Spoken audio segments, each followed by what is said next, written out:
എൻ്റെ പ്രിയപ്പെട്ടവരെ, എല്ലാവരെയും തീർത്ഥാടനത്തിനായി ഉടമ്പടി എടുക്കുന്നതിന് വേണ്ടി കൃപാസനത്തിൽ എത്തിച്ചേർന്നിട്ടുള്ള എല്ലാവരെയും ഈ ഉടമ്പടി ധ്യാനം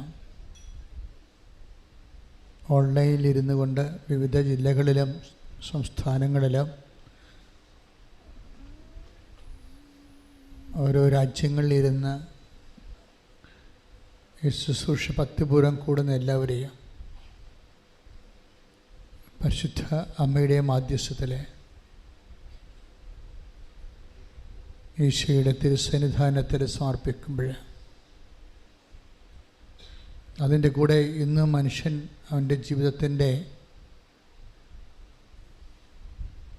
സംഘർഷനിർഭരമായ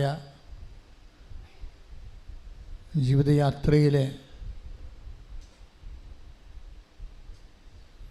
അവനെ കൂട്ടുപോകുന്ന ഒരു ദൈവം, അതാണ് ഉടമ്പടിയുടെ ദൈവം. നിങ്ങളുടെ സങ്കടയാത്രയിൽ, സംഘർഷയാത്രയിൽ തൻ്റെ സാന്നിധ്യം കൊണ്ട് നിങ്ങൾക്ക് കൂട്ടുപോകുന്ന ഒരു ദൈവം. ഇത് എക്കാലത്തും ഉണ്ടായിരുന്നു. സുവിശേഷത്തിൻ്റെ സത്യസന്ധമായ വാഗ്ദാനമാണ്. പക്ഷേ നമ്മുടെ ജീവിതത്തിൽ, നമ്മുടെ സംഘർഷാത്മകമായ യാത്രയിൽ സമാശ്വാസത്തിൻ്റെ കൂട്ടിയാത്ര നടത്തുന്ന ദൈവം, അത് ഏറ്റവും ഈ കാലത്ത് കൂടുതൽ ആൾക്കാർക്ക് അനുഭവേദ്യമാകുന്നത് ഉടമ്പടിയിലൂടെയാണ്. കാര്യം ഉടമ്പടിയുടെ ആ സ്ട്രക്ചറിൽ തന്നെ, വാഗ്ദാനങ്ങൾ തന്നെ രണ്ട് തരത്തിലാണ് ദൈവത്തിൻ്റെ സാന്നിധ്യം വെളിവാക്കുന്നത്. ഒന്ന്, ഞാൻ തന്നെ നിൻ്റെ കൂടെ വരും എന്ന് പറയുന്ന ഭാഗങ്ങളുണ്ട്. ഇപ്പം നമ്മൾ പുറപ്പാടിൻ്റെ 23:2 ഒക്കെ എടുത്തു കഴിഞ്ഞാൽ ഞാൻ തന്നെ നിൻ്റെ കൂടെ വരും. പിന്നെ പുറപ്പാട് 33:14 അവിടെയെല്ലാം ദൈവം തന്നെ നമ്മുടെ കൂടെ വരുന്നതാണ്. ഇത് നമ്മൾക്ക് തോന്നും ഇങ്ങനെ നമ്മളൊരു ഗുഡ് മോർണിംഗ് പറയണ പോലെ ഒരു ആശംസയാണെന്ന് തോന്നും. ആശംസകളിൽ നിന്ന് അനുഭവങ്ങളിലേക്കുള്ള ദൂരം എനിക്ക് തോന്നുന്നത് പ്രാർത്ഥനയുടെ ദൂരമല്ലത്, അത് പ്രവൃത്തിയുടെ ദൂരമാണ്. നമ്മൾക്ക് I come with you wherever you go എന്ന് പറഞ്ഞു കഴിഞ്ഞാൽ, ഞാൻ നിൻ്റെ കൂടെ വരും, നീ എവിടെ പോയാലോ എന്ന് പറയുമ്പോൾ നമുക്ക് തോന്നും ഇതൊരു ആശംസയാണെന്ന് തോന്നും. ദൈവം പറയണത് ഒരു ആശംസയല്ലല്ലോ, ദൈവം പറയണത് ഒരു അനുഭവത്തിൻ്റെ പെർസ്പെക്റ്റീവിലാണ് സംസാരിക്കുന്നത്. അപ്പോൾ ഈ ആശംസയെ അനുഭവമാക്കുന്നത് നമ്മൾ ഇത്രയും നാൾ നമ്മൾ ഉപയോഗിച്ചിരുന്ന മെഷീനറി പ്രെയറാണ്. പക്ഷെ ആശംസകളെ അനുഭവമാക്കാൻ പ്രെയറിന് എന്തുമാത്രം സാധിക്കും എന്ന് നമുക്കറിയത്തില്ല. അതുകൊണ്ടാണ് ഉടമ്പടിയിൽ പ്രാർത്ഥനയ്ക്ക് പകരം പ്രവർത്തി വെച്ചിരിക്കുന്നത്. ഉടമ്പടിയുടെ പ്രഖ്യാപിതമായ ലക്ഷ്യങ്ങളിലൊന്ന്, വാഗ്ദാനങ്ങളിലൊന്ന് ദ പ്രസൻസ് ഓഫ് ഗോഡാണ്. അപ്പോൾ തോബിത്തിൻ്റെ പുസ്തകം വായിക്കുമ്പോഴേ 12:13 എടുത്ത്, തോബിത്ത് 12:13 ശ്രുതികട്ടെ. ഹല്ലേലൂയ ഹല്ലേലൂയ ഹല്ലേലൂയ ഹല്ലേലൂയ യേശുവേ നന്ദി, ഹല്ലേലൂയ ഹല്ലേലൂയ ഹല്ലേലൂയ ഹല്ലേലൂയ സ്തോത്രം. തോബിത്ത് 12:13 ഭക്ഷണമേശയിൽ നിന്ന് എഴുന്നേറ്റ് ചെന്ന് മൃതദേഹം സംസ്കരിക്കാൻ മടിക്കാതിരുന്ന നിന്റെ സൽപ്രവൃത്തി എനിക്ക് അജ്ഞാതമായിരുന്നില്ല, ഞാൻ നിന്നോടൊപ്പം ഉണ്ടായിരുന്നു. ഇതാണ് വിഷയം. ഒന്നിട്ട് വായിച്ചേ. ഭക്ഷണമേശയിൽ നിന്ന് എഴുന്നേറ്റ് ചെന്ന് മൃതദേഹം സംസ്കരിക്കാൻ മടിക്കാതിരുന്ന നിന്റെ സൽപ്രവൃത്തി എനിക്ക് അജ്ഞാതമായിരുന്നില്ല, ഞാൻ നിന്നോടൊപ്പം ഉണ്ടായിരുന്നു. ഇത് ആഴമായ ഒരു സത്യമാണ്. എന്താ പറയണത്? ഭക്ഷണമേശയിൽ നിന്ന്, ആരാണ് ഭക്ഷണമേശയിൽ നിന്ന് എഴുന്നേറ്റ് പോയി മൃതശരീരം സംസ്കരിക്കാൻ പോയത്? തോബിത്ത് ദൈവമേ എന്നും പറഞ്ഞ് ജീവിച്ച ഒരാളാണ്. ഈ ദൈവമേ എന്നും പറഞ്ഞ് ജീവിക്കുന്നതും നമ്മുടെ എന്തെങ്കിലും കാഷ്വാലിറ്റിക്ക് ദൈവത്തെ കക്ഷി ചേർക്കുന്നതും രണ്ട് വിഷയമാണ്. ദൈവമേ എന്നും പറഞ്ഞ് ജീവിക്കുന്നതും നമ്മുടെ എന്തെങ്കിലും ഇൻസിഡൻറ്റ് വരുമ്പോൾ, ഇപ്പോൾ വണ്ടി തള്ളിയിട്ട് കയറണില്ല എന്നാൽ ഒരു കൈ ഒന്ന് തള്ളിക്കൊള്ളാൻ വേണ്ടി ദൈവത്തെ അവിടെ കക്ഷി ചേർക്കുകയും, വണ്ടി പാലം കടന്ന് കഴിയുമ്പോൾ അല്ലെങ്കിൽ ബമ്പ് കടന്ന് കഴിയുമ്പോൾ ഗുഡ് ബൈ പറഞ്ഞ് എന്നാൽ താങ്ക്സ് എന്ന് പറഞ്ഞ് വിടുന്നതും പലപ്പോഴും അങ്ങനെ നമ്മൾ ചെയ്യണത്. ദൈവത്തോട് കാണിക്കുന്ന ഒരു സമീപന രീതി അതാണ്. നമുക്ക് എന്തെങ്കിലും ഇഷ്യൂ വന്ന് ഇഷ്യൂവിന് നമ്മൾ പ്രാർത്ഥിക്കുന്നു, ദൈവത്തെ കക്ഷി ചേർക്കുന്നു, ദൈവം അത് നിർവഹിക്കുന്നു, ഗുഡ് ബൈ പറയുന്നു. ക്ലിയർ? ഇത് റിലേഷൻസ് നിങ്ങളൊന്ന് ശ്രദ്ധിക്കണം.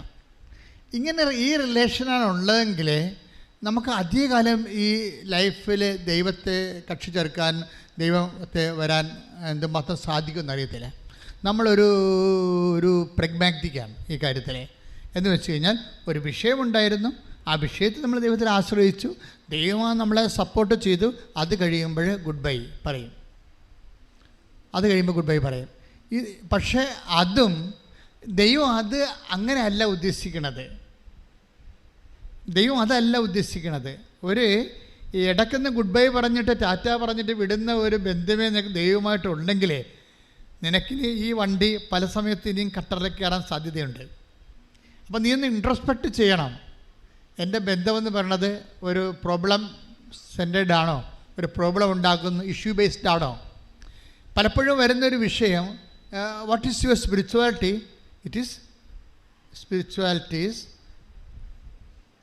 Issue based. അങ്ങനെ സംഭവിക്കാൻ സാധ്യതയുണ്ട്. നിൻ്റെ ആധ്യാത്മികത എന്താണെന്ന് ചോദിച്ചു കഴിഞ്ഞാൽ പറയും അതൊരു വിഷയവുമായി ബന്ധപ്പെട്ടതാണ്, വ്യക്തിയുമായി ബന്ധപ്പെട്ടതല്ല. ഇവിടെയാണ് പ്രോബ്ലം വരണത്. ഉടമ്പടി നിങ്ങളെ നിങ്ങളുടെ ആധ്യാത്മികതയെ വ്യക്തിയുമായി ആക്കും. നമ്മളുടെ സാധാരണഗതിയിൽ നമ്മുടെ ആധ്യാത്മികത വിഷയവുമായി ബന്ധപ്പെട്ടതാണ്. ഇതാണ് നമ്മുടെ ഒരു ദുരന്തമെന്ന് പറയുന്നത്. ഒരു വിഷയമുണ്ടായി, ആ വിഷയം ഇപ്പോൾ കോളേജ് അഡ്മിഷൻ്റെ കാലമാണ്, ഒരു വിഷയമായി, അപ്പനും അമ്മയും മക്കളും എല്ലാം കൃപാസനത്തിലുണ്ട് ഇല്ലേ? അഡ്മിഷൻ കിട്ടിക്കഴിയുമ്പോൾ ഗുഡ് ബൈ, തീർന്നു. പിന്നെ നിങ്ങളുടെ ജീവിതമായി. ഇനിയിപ്പോൾ കോളേജിൽ പോയ കൊച്ച് വേറെ ആരെങ്കിലും ലൈൻ അടിച്ചാൽ മാത്രമേ പിന്നെ അപ്പനും അമ്മയും പിന്നെയും കൃപാസനത്തിൽ വരത്തുള്ളൂ. അതാണ് പ്രശ്നം. അതുകൊണ്ട് സംരക്ഷണം കിട്ടണില്ല നിങ്ങൾക്ക്. എന്തുകൊണ്ടാണ് അങ്ങനെ സംഭവിക്കുന്നത്? സംരക്ഷണം കിട്ടണില്ല. നിങ്ങൾ ഇടയ്ക്ക് വെച്ച് ഗുഡ് ബൈ പറഞ്ഞ് ദൈവത്തെ യാത്രയാക്കുന്നു. കാര്യം കണ്ടു കഴിയുമ്പോൾ ദൈവത്തെ ഗുഡ് ബൈ പറഞ്ഞ് യാത്രയാക്കുന്നു. അച്ഛൻ നിങ്ങൾ ആക്ഷേപിക്കുന്നതല്ല, സങ്കടകരമായൊരു യാഥാർത്ഥ്യമാണ്. ഒന്ന് പ്രാർത്ഥിച്ച മക്കളെ, കർത്താവ് ദൈവമേ, സത്യം പറഞ്ഞാല് പലപ്പോഴും അറിയാതെയാണ് ഒരാവശ്യം കഴിയുമ്പോൾ നിന്നോട് യാത്ര പറഞ്ഞു പോരുകയോ നിന്നെ ആശംസിച്ച് എന്റെ ജീവിതത്തിൽ നിന്ന് യാത്ര ആക്കുകയും ചെയ്യുന്നത്. പക്ഷെ കർത്താവേ, ഉടമ്പടി പ്രകാരം നിന്റെ വാഗ്ദാനമാണ്, wherever you go, നീ എവിടെ പോയാലും നിത്യത വരെ ഞാൻ നിന്റെ കൂടെ ഉണ്ടായിരുന്നു. കർത്താവേ, എന്നോട് കൂടെ അന്ത്യം വരെ നിലനിൽക്കാനുള്ള നിന്റെ ആഗ്രഹത്തെ മാനിച്ചുകൊണ്ട് എന്നെ സംരക്ഷിക്കാനുള്ള നിന്റെ കരുതലിനെ തിരിച്ചറിയാതെ പോയ നിമിഷങ്ങളെ ഓർത്ത് ഞാൻ വിഷമിക്കുന്ന കർത്താവേ, ശേഷിച്ച കാലം മുഴുവൻ നിന്നെ വേർപിരിയാതെ കൈയോട് കൈ ചേർത്തുകൊണ്ട് കൊണ്ടുപോകാൻ ഒരുമിച്ച് യാത്രയാകാൻ ദൈവമേ എനിക്ക് പ്രത്യേക അഭിഷേകം നൽകണമേ, എന്നെ അനുഗ്രഹിക്കണമേ. സ്തുതിക്കട്ടെ. ഹല്ലേലൂയ, ഹല്ലേലൂയ, ഹല്ലേലൂയ, ഹല്ലേലൂയ, ഹല്ലേലൂയ. അങ്ങയോട് കൈപിടിച്ചുകൊണ്ട് നിന്നോട് കൂടെ യാത്ര ചെയ്യുവാൻ കൂടെയുണ്ടെന്നരുൾ ചെയ്തവൻ, മാറാത്തവൻ, വാക്കുമാറാത്തവൻ, കൂടെയുണ്ടെന്നരുൾ ചെയ്തവൻ,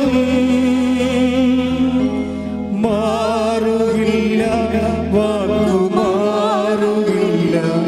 ഒരു നാൾ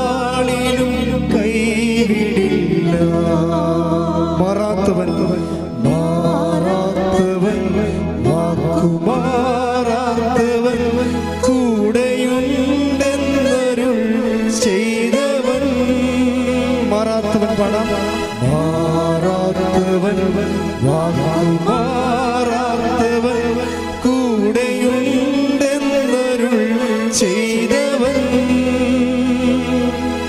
മാറുകില്ല വാക്കുമാറുകില്ല ഒരു നാളിലും കൈവിടില്ല.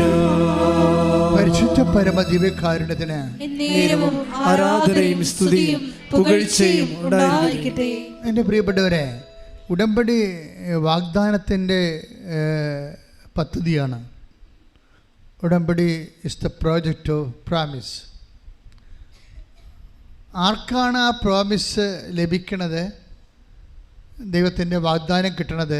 ദൈവത്തിൻ്റെ വാഗ്ദാനത്തിൻ്റെ പ്രത്യേകത എന്താണ്? അത് ദൈവം സത്യമായതുകൊണ്ട് തന്നെ ദൈവത്തിൻ്റെ വാഗ്ദാനങ്ങളും സത്യമായിരിക്കും. അതുപോലെ ഇരിക്കുകയോ അല്ലെങ്കിൽ അതിനോട് അറ്റപ്പറ്റ സംഭവിക്കുകയോ അല്ല. ഷാർപ്പായിട്ട് അത് തന്നെ സംഭവിക്കും. ഇപ്പോൾ ഇന്നലെ സിംഗപ്പൂരിൽ നിന്നൊരു സഹോദരി എൻ്റെ വാട്സപ്പിലോട്ട്, എനിക്കവരറിയാൻ പാടില്ല, അവർക്ക് ചിലപ്പോൾ എൻ്റെ നമ്പർ എവിടെ നിന്നോ കിട്ടിയിട്ട് അവർ വാട്സപ്പിലോട്ട് ഒരു പാട്ടിട്ട്, നല്ല സുന്ദരമായ രീതിയിൽ നല്ല പ്രൊഫഷണൽ സിംഗറാണെന്ന് തോന്നുന്നു, നന്നായിട്ട് പാടിയിട്ടുണ്ട്. അവർ തുടങ്ങുന്ന സഞ്ചാരി മാതാവേ എന്നാണ്, സഞ്ചാരി മാതാവേ. അപ്പോൾ ആലപ്പുഴയിൽ നിന്ന് ഞങ്ങളുടെ ഒരു സുഹൃത്ത് അച്ഛൻ സാംസൺ അച്ഛനെ വിളിച്ച് പറഞ്ഞു, ഈ ലേഡി നമ്മുടെ നാട്ടിൽ ഇവിടുത്തെ ഈ സ്ഥലത്ത് ഉള്ളതാണ്, അവരിവിടെ അകലെ താമസിക്കണം, മറ്റു രാജ്യങ്ങളിലെ ജോലി സംബന്ധമായ കാര്യത്തിൽ. അച്ഛനെ അവരെ പേഴ്സണലായിട്ട് അറിയാം, അവരിങ്ങനെ അച്ഛനെ പാട്ടയക്കുന്നുണ്ടെന്ന് എന്നോട് പറഞ്ഞിട്ടുണ്ടെന്ന് പറഞ്ഞു. ഞാൻ ആ പാട്ട് കേട്ടപ്പോൾ എനിക്ക് ഭയങ്കര ഇഷ്ടപ്പെട്ടു. കാര്യം സഞ്ചാരി മാതാവ് സഞ്ചാരം ചെയ്ത് കൂടെ വരണ അവരുടെ അവർക്കുണ്ടായി. അപ്പോൾ അവരിന്ന് എഴുതി, കുറച്ച് കഴിഞ്ഞപ്പോൾ അവരെഴുതിയ നോട്ട് ബുക്കിൻ്റെ ഫസ്റ്റ് പേജ് എനിക്കിങ്ങനെ സെൻഡ് ചെയ്ത് തന്നു. നോട്ടിൻ്റെ ഫസ്റ്റ് പേജ്, അതായത് അവരാണത് എഴുതിയെന്ന് ആ പാട്ട് അച്ഛൻ അത് മനസ്സിലാക്കാൻ വേണ്ടി. പക്ഷേ അതിൻ്റെ അകത്ത് മുഴുവനും സഞ്ചാരി മാതാവ് നമ്മുടെ കൂടെ സഞ്ചരിക്കുന്ന അനുഭവത്തിൽ അവർ വളരെ ഹൃദ്യമായിട്ടൊരു അനുഭവമായിട്ട് പാടിയിരിക്കുകയാണ്. അതിമനോഹരമായിട്ടുണ്ട് ആ പാട്ട്, സൂപ്പറായിട്ടുണ്ട്. അതെന്ത് സംഭവിച്ചു കഴിഞ്ഞാൽ ഇന്ന് ജനങ്ങളെല്ലാം അനുഭവിക്കുന്നൊരു വിഷയമാണ് ദൈവത്തിൻ്റെ സാന്നിധ്യം. അതുകൊണ്ടാണ് എങ്ങനെയാണ് ഈ സഞ്ചാരി മാതാവിൻ്റെ കോൺസെപ്റ്റ് വന്നത്? അത് മരിയൻ ഉടമ്പടിയാണ് നമ്മൾ ചെയ്യണത്, അല്ലേ? അമ്മമാതാവിൻ്റെ മധ്യസ്ഥത്തിലാണ് നമ്മൾ ഉടമ്പടി ചെയ്തിരിക്കുന്നത്. അപ്പോൾ അമ്മമാതാവിൻ്റെ മധ്യസ്ഥത ചെയ്തിരിക്കുന്നത് കൊണ്ട് തന്നെ അമ്മ ഈ ഉടമ്പടി എടുത്ത വ്യക്തി സത്യസന്ധനാണെങ്കിൽ അവസാനം വരെ നിൻ്റെ വിഷയം നിറവേറുവോളം നിൻ്റെ കൂടെ നിന്ന് അത് ചെയ്യിക്കും. മനസ്സിലാട്. അതെന്താ കാര്യം? അമ്മയുടെ ഒരു രീതിയാണ് ഈ കൂടെ നിൽക്കുക എന്നുള്ളത്. അമ്മയുടെ അത് നിങ്ങൾ മനസ്സിലാക്കുക. ഉടമ്പടി എടുക്കുമ്പോൾ ഇപ്പം നമ്മൾ ഉദാഹരണത്തിന് ഞാൻ പറയാം, അമ്മ എന്തുകൊണ്ടാണ് അമ്മയെ സെലക്ട് ചെയ്തത്? ദൈവം ഇത് ഏത് കുരിശാണെങ്കിലും കൂടെ നിൽക്കുമെന്ന് നല്ല ബോധമുള്ളത് കൊണ്ടാണ്. 1000 പുരുഷനായി കണ്ടു, ഞാൻ ആരെ സ്ത്രീയായി കണ്ടില്ലെന്ന് പറയത്തില്ലേ സഭാപ്രസംഗി, അല്ലേ? സഭാപ്രസംഗി 7:29 എടുത്ത് ശ്രദ്ധിക്കട്ടെ. ഹല്ലേലൂയ.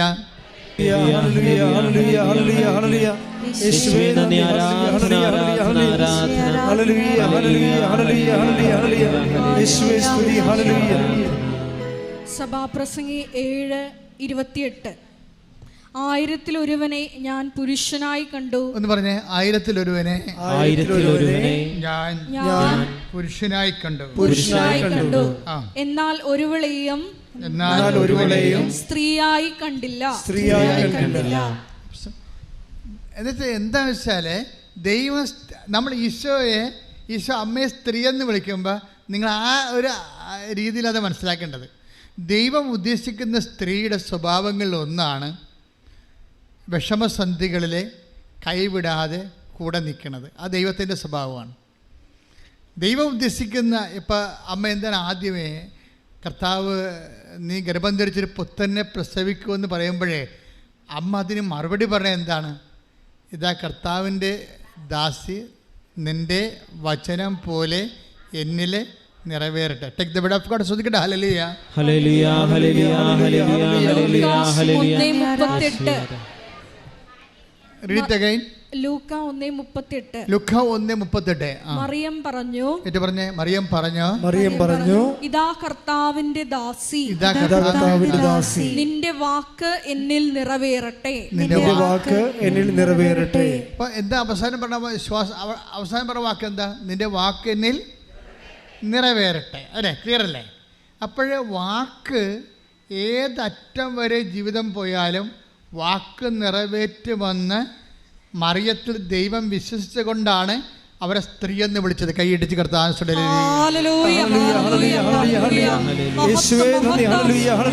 പരിശുദ്ധ അമ്മയ്ക്ക് വലിയ മഹത്വം കൊടുക്കുന്ന പങ്കാളികളാക്കിയതിന് നന്ദി പറയുന്നു. ഹല്ലേലൂയ. കൃപാസനത്തിൻ്റെ അമ്മേ, പ്രസാദവരമാതാവേ, വാഗ്ദാന പേടകമേ, സ്വർഗീയ പൊന്മലരേ, കൃപാസനത്തിൻ്റെ അമ്മേ,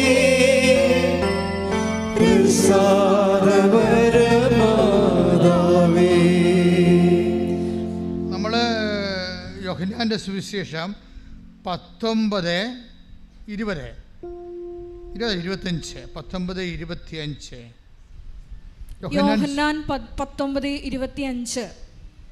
യേശുവിന്റെ കുരിശിനരികെ അവന്റെ അമ്മയും അമ്മയുടെ സഹോദരിയും ക്ലോപ്പാസിന്റെ ഭാര്യ മറിയവും മഗ്ദലേന മറിയവും നിൽക്കുന്നുണ്ടായിരുന്നു. അപ്പൊ യേശുവിന്റെ അമ്മ അവിടെ നിൽക്കുന്നതുകൊണ്ടാണ് മറ്റേ കക്ഷികളെല്ലാം അവിടെ നിൽക്കുന്നത്. അല്ലെങ്കിൽ അവരൊക്കെ അടുത്ത വണ്ടിക്ക് വീട്ടിൽ പോയനാ. നമ്മൾ തന്നെ എന്തുകൊണ്ടാണ് ഇവിടെ നിൽക്കുന്നത്? അമ്മ നിൽക്കുന്ന കൊണ്ടാണ്. നമ്മളീ കുരിശിൻ്റെ ചുവടിലേക്ക് ചില സമയത്ത് അതിൻ്റെ അരികിൽ കൂടിയൊക്കെ പോകില്ല. ജീവിതത്തിൻ്റെ കുരിശിൻ്റെ അരികിൽ കൂടിയൊക്കെ പോകുമ്പോഴും നമ്മൾ എന്തുകൊണ്ടാണ് നിൽക്കണത്? ആത്മഹത്യ ചെയ്യാതെയും അല്ലെങ്കിൽ മറ്റ് വിക്രിയകളൊന്നും ചെയ്യാതെ നിൽക്കുന്നത് എന്താണ്? അമ്മ നിൽക്കുന്നു എന്നുള്ളത് കൊണ്ടാണ്. അപ്പോഴേ ഇതാ കർത്താവിൻ്റെ ദാസി. എനിക്ക് തോന്നുന്നത് ഈ ലൂക്ക 2:38 1:38 ലൂക്ക 1:38 എന്താണ്? അങ്ങ് വാക്കെന്നിൽ നിറവേറട്ടെ, അങ്ങയുടെ വചനം പോലെ എന്നിൽ നിറവേറട്ടെ. അപ്പോൾ അവസാനത്തെ വാക്ക് എന്താണ്? നിറവേറട്ടെ എന്നുള്ളതാണ്. അതും യോഹന്നാൻ്റെ 19:25 തമ്മിൽ ലിങ്ക് ചെയ്യേണ്ടതാണ്. അതെന്താ പറയണത്? യേശുവിൻ്റെ അമ്മ അവൻ്റെ കുരിശിൻ്റെ ചുവട്ടിൽ നിന്നിരുന്നു. ദാറ്റ് മീൻസ് എന്തിനാണ് നിൽക്കണത്? കർത്താവിൻ്റെ വാക്ക് നിറവേറ്റാൻ വേണ്ടി നിൽക്കുകയാണ്. മനസ്സിലായില്ലേ? അപ്പോഴാ നിപ്പിൻ്റെ വ്യാഖ്യാനം എന്താണ്? വെറുതെ നിന്നല്ല, വന്ന് അകപ്പെട്ടു പോയതല്ല. നമ്മൾ പറയണേ ഞങ്ങൾക്ക് എന്ത് വിധിയാണ് എന്നൊക്കെ പറഞ്ഞ ആൾക്കാർ തലേ കൈവെക്കല്ലേ. ദാറ്റ് മീൻസ് സങ്കടം വരുമ്പോൾ അകപ്പെട്ടു പോകുന്നല്ലേ പറയണത്. മറിയം അകപ്പെട്ടതല്ല, മറിച്ച് എന്താണ്? അങ്ങയുടെ വാക്കിനെ നിറവേറട്ടെ എന്ന് ആദ്യമേ കയറി അമ്മ സമർപ്പിച്ചിരുന്നു. ആ സമർപ്പണത്തിൻ്റെ, കർത്താവിൻ്റെ വാക്കിനോടുള്ള സമർപ്പണത്തിൻ്റെ ഭാഗമായിട്ട് ദൈവത്തിൻ്റെ വചനം നിറവേറ്റാനാണ് അവൾ കുരിശിനെ ചുവട്ട് നിൽക്കുന്നത്. കൈയടിച്ച് കർത്താവ്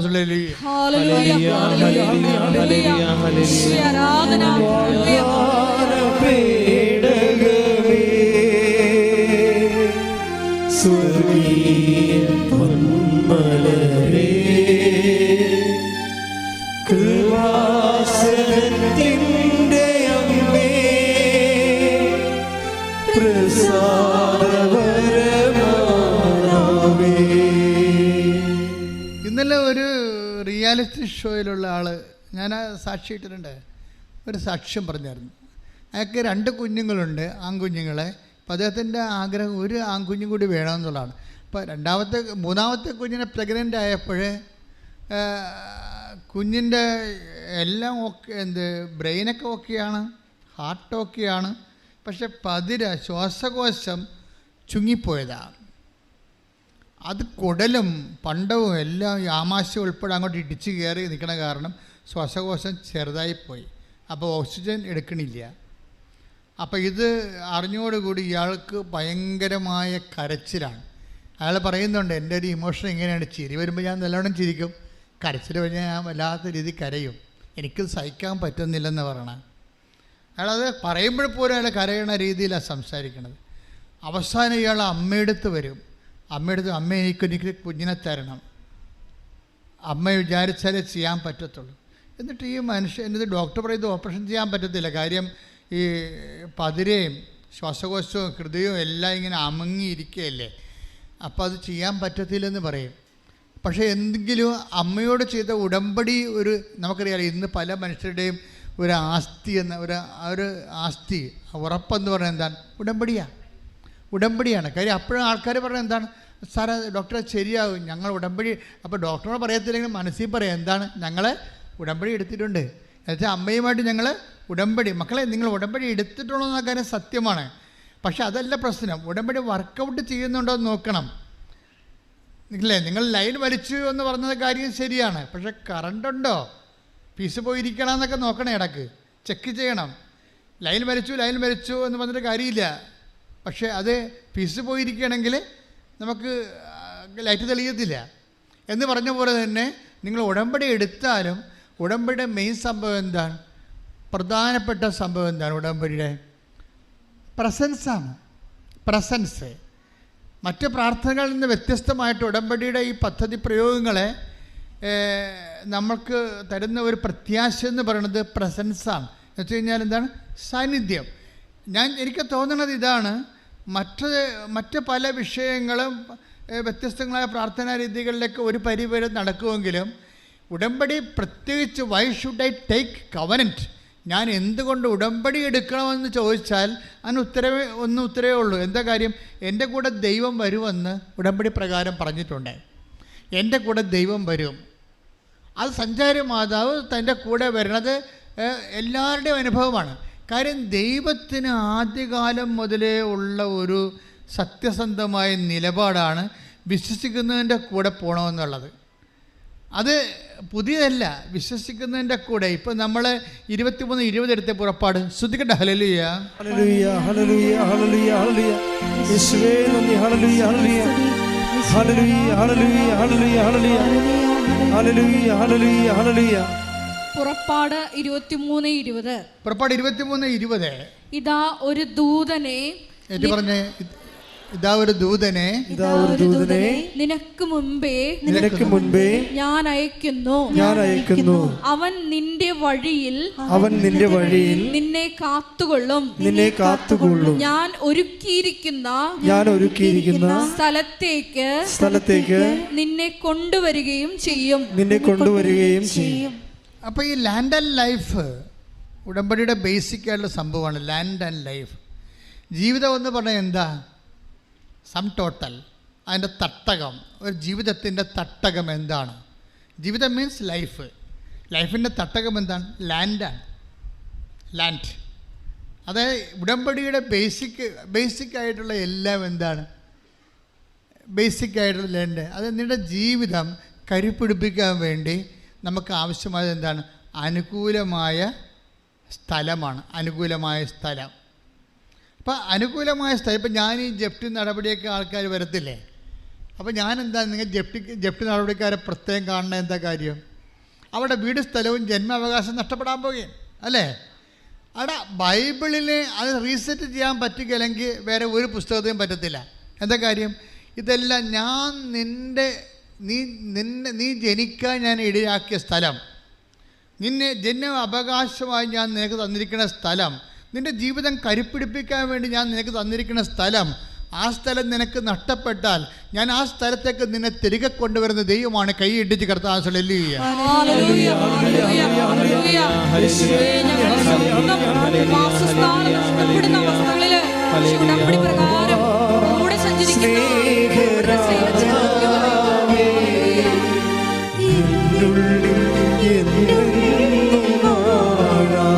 സന്തോഷത്തോടെ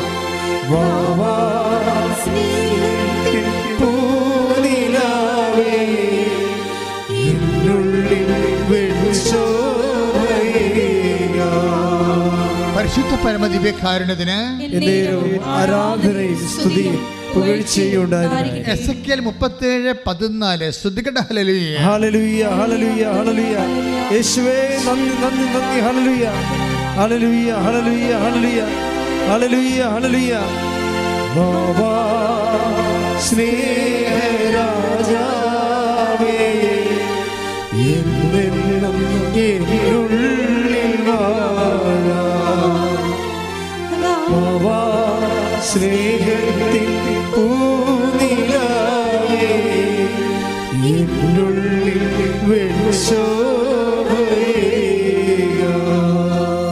പരിശുദ്ധ പരമദിവ്യകാരുണ്യത്തിന് എന്നേരവും ആരാധനയും സ്തുതിയും പുകഴ്ചയും ഉണ്ടായിരിക്കട്ടെ. എസെക്കിയേൽ 37:14 എന്റെ ആത്മാവിനെ ഞാൻ നിങ്ങളിൽ നിവേശിപ്പിക്കും. ഒന്ന് പറഞ്ഞ എന്റെ ആത്മാവിനെ ഞാൻ നിങ്ങളിൽ നിവേശിപ്പിക്കും. നിങ്ങൾ ജീവിക്കും.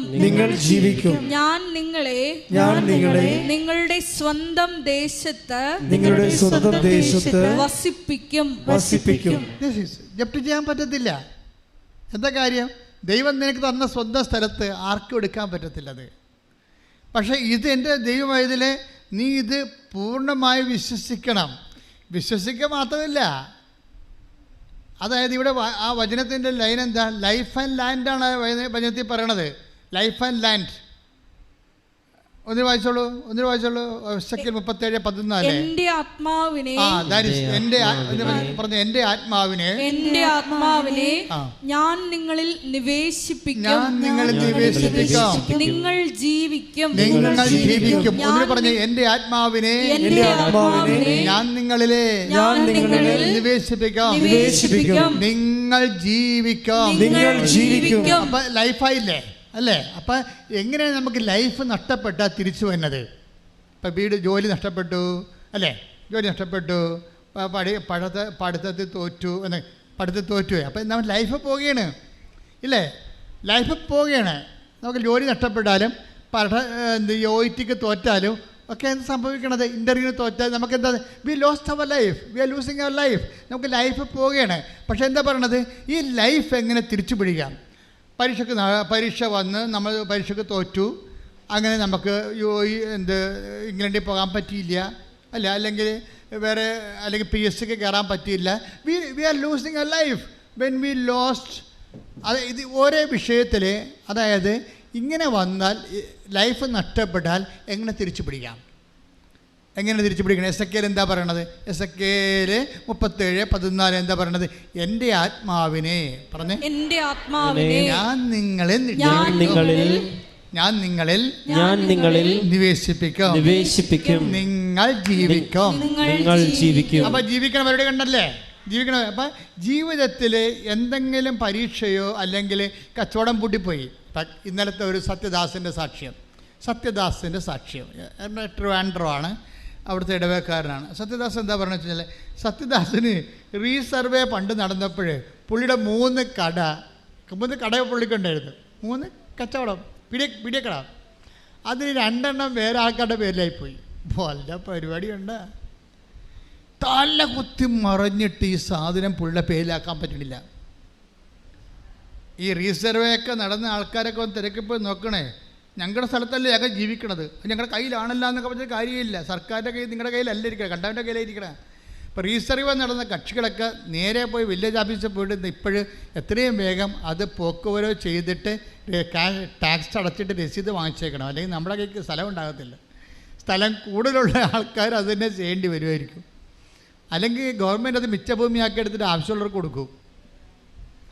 അപ്പോൾ നിങ്ങളെ ഈ വിഷയത്തിൽ ഞാൻ ജസ്റ്റ് ഇങ്ങനെ ആനുഷംഗികമായിട്ട് പറഞ്ഞതേ ഉള്ളൂ. അതായത് ഇപ്പം സത്യദാസ് സംഭവിച്ചതാണ്. അയാളുടെ 2 കട പോയെന്നേ.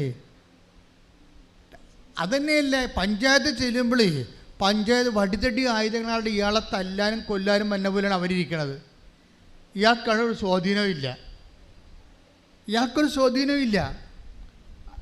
ഈ കടയുടെ കാര്യം കേൾക്കുമ്പോൾ തന്നെ ആ ഒരു കടയിൽ തന്നെ പോകാൻ ഇയാൾക്ക് പറ്റണില്ല.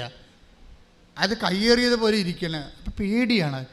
ഈ കടയുടെ കാര്യം വീട്ടിൽ പറഞ്ഞാൽ എല്ലാവർക്കും പനി വരും. ഒരു വിഷയം പണ പൂക്കണ്ടില്ലേ? അത്തരം ഒരു അവസ്ഥ. അവസാനം ഈ മനുഷ്യന് ചന്തയെ വെച്ച് കൃപാസനം പത്രം കിട്ടി. ഒരു സ്റ്റോറി പോണ പോക്ക് നോക്കണം. സത്യദാസന് കൃപാസനം പത്രം ചന്തയെ വെച്ച് കിട്ടി. കുറേ സാക്ഷ്യം വായിച്ചപ്പോൾ പുള്ളി വീട്ടിൽ വന്ന് പറഞ്ഞ്, എടി ഇവിടെ ഒന്ന് പോകാമെന്ന് തോന്നണം, നമ്മുടെ സ്ഥലം മാതാവ് എങ്ങാനും തിരിച്ചു തന്നാ, വേറെ മാർഗ്ഗമൊന്നും കണ്ടില്ലെന്ന് പറയും. ഈ മനുഷ്യൻ പെട്ടെന്ന് വിശ്വാസത്തോടെ പിറ്റേ ദിവസം സത്യദാസ് ഇവിടെ വരും, ഉടമ്പടി എടുക്കും. ഉടമ്പടി എടുക്കുമ്പോൾ ഈ സാന്നിധ്യത്തിൻ്റെ 2 സാധനം അതിനകത്തുണ്ട്. അതിനകത്ത് ഒന്നെന്താണ്? ഉടമ്പടിയില്ല അതിൻ്റെ കാശുരൂപം തന്നെയാണ് സാന്നിധ്യത്തിൻ്റെ. അതാണ് അത് പ്രപ്പോസ് ചെയ്ത്, അങ്ങനെയാണ് അത് വെഞ്ചരിച്ചിരിക്കണത്. അതുകൊണ്ടാണ് ഇത് മിസ് ചെയ്യരുതെന്ന് പറയണത്. ഇപ്പോൾ പുതിയ നിയമം ഇവിടെ പോകണമുണ്ടല്ലോ, ഒരു 2 മാസമായിട്ട് ഉടമ്പടി കാശുരൂപം നിങ്ങളുടെ കയ്യിൽ നിന്ന് പോയാൽ പിന്നെ ഒരിക്കലും നിങ്ങൾക്കത് കിട്ടത്തില്ല. You will not give it. പണ്ട് അതിൻ്റെ ഡ്യൂപ്ലിക്കേറ്റ് കൊടുക്കുമായിരുന്നു, ഇപ്പോൾ അതും കൊടുക്കണില്ല. നിങ്ങൾ എന്ത് കാര്യം, അത് പ്രമാണം പോയ വല്ല ലക്ഷ്യമുണ്ട്? അത് ഉടമ്പടിയുടെ പ്രമാണമല്ലേ. ഉടമ്പടിയുടെ പ്രമാണം നിങ്ങളുടെ കയ്യിൽ നിന്ന് പോയെന്നൊക്കെ പറഞ്ഞാൽ ഇനി പറഞ്ഞിട്ട് കാര്യമില്ല. ദാറ്റ് മീൻസ് അത്രയും കെയർലെസ്സാണ് നിങ്ങൾ ഉടമ്പടി നിൽക്കാൻ അർഹതയില്ലെന്നാണ്. അങ്ങനെ എന്തെങ്കിലും ചെയ്യണമെന്നുണ്ടെങ്കിൽ, നിങ്ങളിപ്പോൾ കാശ് വേണമെന്നുണ്ടെങ്കിൽ, നിങ്ങളുടെ വീടിനത് ഉരുപ്പടിയായി വേണമെന്നുണ്ടെങ്കിൽ നിങ്ങളുടെ പണി ചെയ്യുക, വീട്ടിലുള്ള വേറെ ആരെങ്കിലും ഉടമ്പടി എടുപ്പിച്ചിട്ട് പുതിയ കാശ് വാങ്ങിക്കുക. അതേ നടക്കത്തുള്ളൂ. എന്നുവെച്ചാൽ എനിക്ക് മനസ്സിലാവണില്ല നിങ്ങൾ എന്തുകൊണ്ട്. ഞാൻ എൻ്റെ മനസ്സിൽ പരിശുദ്ധാത്മ പറയണത് ഇതൊന്നും നഷ്ടപ്പെടുത്തുകയല്ല, ആർക്ക് കൊടുത്തതാണെന്നാണ് പറയണത്. അതാണ് പ്രശ്നം. അങ്ങനെ കൊടുക്കാൻ പാടില്ലെന്ന് ഞാൻ ആദ്യമേ പറഞ്ഞിട്ടുണ്ട്. ഉടമ്പടി ജ്ഞാപകം പോലെ ഉപയോഗിക്കേണ്ടതാണ്, അല്ലാതെ അതൊരു വിശുദ്ധ വസ്തു മാത്രമല്ല. നിങ്ങൾ ദൈവത്തോട് ഉടമ്പടി ചെയ്തു എന്നുള്ളതിൻ്റെ തെളിവാണത്. അത് ഇവിടെ ചില ആൾക്കാർ ഇവിടെ പ്രാർത്ഥിക്കാൻ വേണ്ടി വരുമ്പോൾ ഉടമ്പടി എടുത്തതാണെന്ന് പറഞ്ഞുകൊണ്ട് ഇവർ കാശുരൂപം കാണിക്കും. ഞങ്ങൾ പറഞ്ഞ കാശുരൂപം വേണ്ട, അപ്പം അത്തരം തരാൻ പറയും. എന്താ കാര്യം? ആരാണ്ടിൻ്റെ കാശുരൂപം അനിയത്തിയുടെയോ ചേട്ടത്തിയുടെയോ നാട്ടുകാരുടെയോ അവിടുന്ന് എരവ് വാങ്ങിച്ചുകൊണ്ട് വന്നിരിക്കുകയാണ് ഉടമ്പടി എടുത്താൽ നമ്മളെ പറ്റിക്കാൻ വേണ്ടി. എന്ത് പറയാനാ? അങ്ങനെ ചെയ്യരുത്. നിങ്ങൾ ഉടമ്പടി കാശുരം കളയരുത്. പിന്നെ അതിൻ്റെ കൊളുത്തു പോകുകയോ ആ ഉടമ്പടി കാശുരൂപത്തിൻ്റെ പടം വെക്കുകയോ വെച്ച് കഴിഞ്ഞാൽ ഞങ്ങൾ ഒരു പൈസ പോലും വാങ്ങിക്കാതെ അതേ കാശുരൂപം തിരിച്ചു തരും. കാര്യം എന്താ? നിങ്ങൾ ഉടമ്പടി നിലനിൽക്കുകയാണ്, അതുകൊണ്ട് we will give it back. പക്ഷേ നഷ്ടപ്പെട്ടെന്ന് പറഞ്ഞാൽ കിട്ടത്തില്ല, അത് ഓർത്തേക്കണം. പിന്നെയുള്ള മാർഗ്ഗം എന്ന് പറഞ്ഞാൽ വീട്ടിലുള്ള ആരെങ്കിലും കൊണ്ട് ഉടമ്പടി എടുപ്പിക്കണതിനെ മാർഗ്ഗം, വേറെ മാർഗ്ഗമില്ല. അപ്പം അതുകൊണ്ട് ശ്രദ്ധിക്കട്ടെ. ഹല്ലേലൂയ.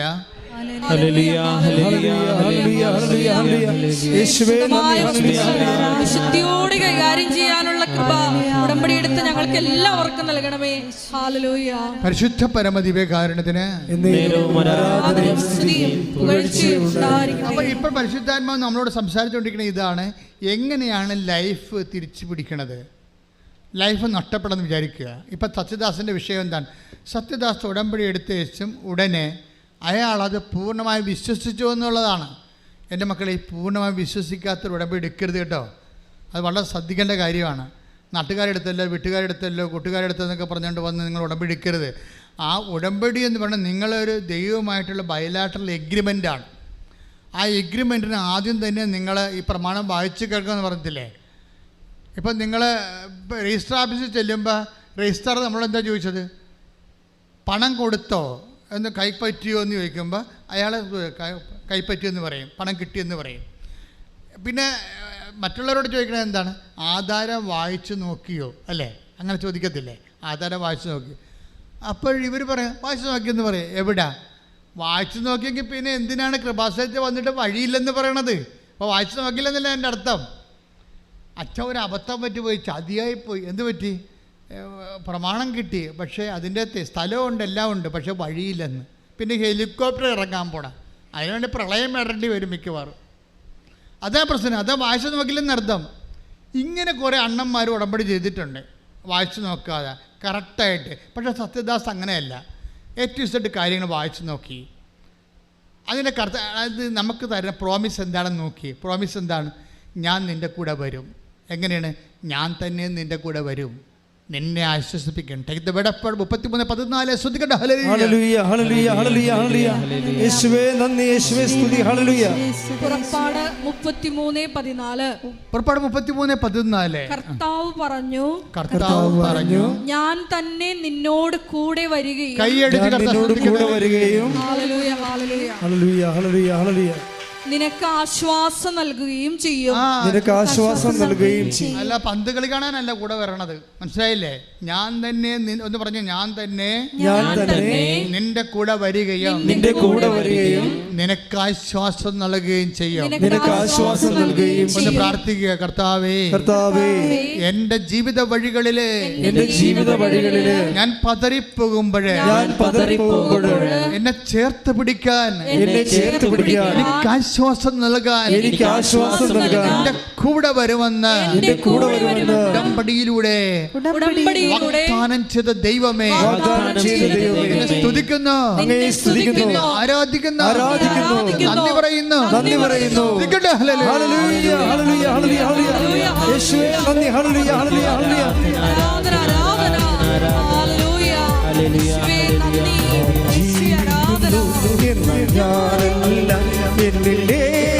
ജീവിക്കുന്നു അത്ഭുതങ്ങളാൽ അടയാളങ്ങളാൽ യേശു പ്രവർത്തിക്കുന്നു. ഞാൻ ജീവിക്കുന്നു എന്നാൽ ഞാനല്ല, എന്നിൽ യേശു ജീവിക്കുന്നു. അത്ഭുതങ്ങളാൽ അടയാളങ്ങളാൽ യേശു പ്രവർത്തിക്കുന്നു. ഞാൻ ജീവിക്കുന്നു എന്നാൽ ഞാനല്ല, എന്നിൽ യേശു ജീവിക്കുന്നു. അത്ഭുതങ്ങളാൽ അടയാളങ്ങളാൽ യേശു പ്രവർത്തിക്കുന്നു. പരിശുദ്ധ പരമദിവ്യ കാരുണ്യത്തിന് ആരാധനയും സ്തുതിയും പുകഴ്ചയും ഉണ്ടായിരിക്കട്ടെ. 33:14 എന്താണ് പറയണത്? ഞാൻ തന്നെ നിന്റെ കൂടെ വരികയും ഞാൻ തന്നെ നിന്നോട് കൂടെ വരികയും നിനക്ക് ആശ്വാസം നൽകുകയും ചെയ്യും. അപ്പൊ സത്യദാസ് അത് അതുപോലെ വിശ്വസിക്കുകയാണ്. പലർക്കും പറ്റാൻ പറയുന്ന അബദ്ധം എന്താണെന്നറിയാമോ? എല്ലാവരും ഇടിച്ചു തല്ലി ഉടമ്പടി ചെയ്യും, അവിടെ പറയണതൊക്കെ കേൾക്കണത് എപ്പോഴാണ് ഈ ക്ലാസ് തീരണ അറിയത്തില്ല, കുറേ ഇനി എത്ര സമയം എടുക്കും? 1 മണിക്കൂർ എടുക്കുക. അപ്പോൾ ഇത് താഴെപ്പോയിട്ട് എന്തായിരിക്കുക? താഴെപ്പോഴും 1.5 മണിക്കൂറുണ്ട്, 2.5 മണിക്കൂർ. അപ്പോൾ എപ്പോഴാണ് ഭക്ഷണം കഴിക്കണം? ഇങ്ങനെയാണ് ആൾക്കാർ നിൽക്കണത്. അതുകൊണ്ടാണ് ഉടമ്പടി ചില ആൾക്കാർക്ക് കൊടുക്കണത്.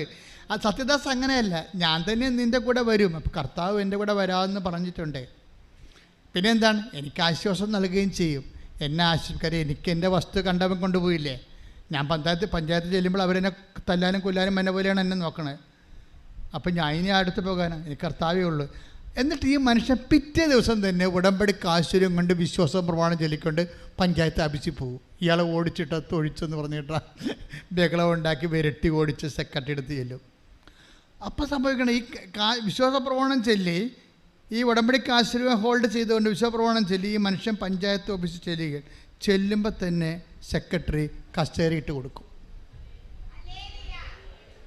എന്നിട്ട് ഉടനെ ഇങ്ങോട്ട് പറയും, നിങ്ങളുടെ കാര്യമെല്ലാം സെറ്റാകാൻ പോകും, ഞാൻ ഇന്ന് തന്നെ അത് കറക്റ്റ് ചെയ്തോളാം. വിതിൻ നോ ടൈം 2 കടയും പുള്ളിയുടെ പേര് എഴുതി കൊടുത്ത് രസീതും കൊടുത്ത്. ശ്രുതിക്കട്ടെ ഹല്ലേലൂയ.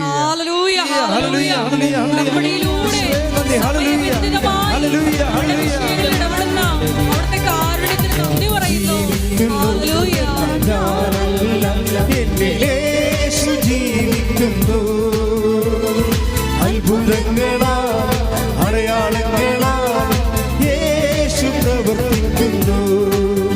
ഞാൻ ജീവിക്കുന്നു എന്നാൽ ഞാനല്ല, എന്നിൽ യേശു ജീവിക്കുന്നു.